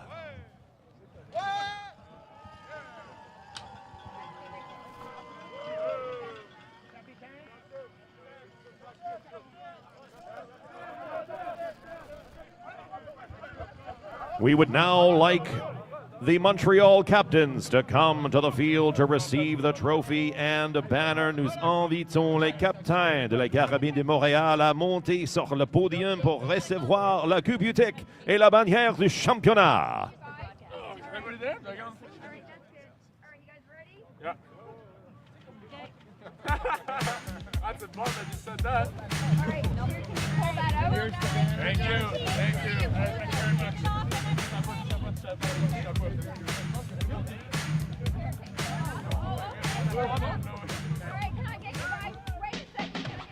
Quick photo for broadcast photo. We gotta go. We gotta go.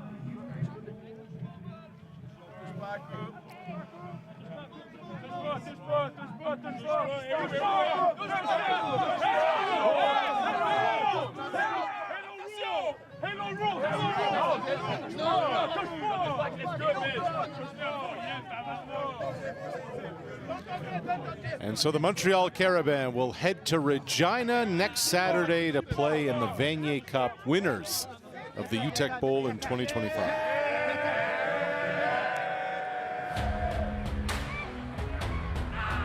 Well, the Carabins came into Halifax, Arash, and they did what they had to do, win on all three phases of the game. Closer than the final score indicated, maybe, but St. Mary's left too many out there, and they'll be blue in the prairies on November 22nd. The Carabins will play for a national championship again. For Sarah Said, Andy Beckler, Arash Madani saying so long. Thanks for watching the 2025 Uteck on CBC.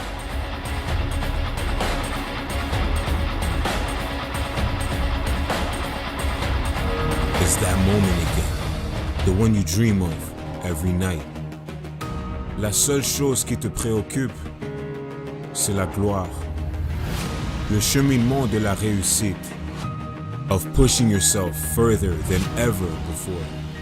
But the true glory is in the shadows. Les sacrifices que tu fais, quand toutes les chances sont contre toi. When you can't push one more second, chase the glory. Visez haut.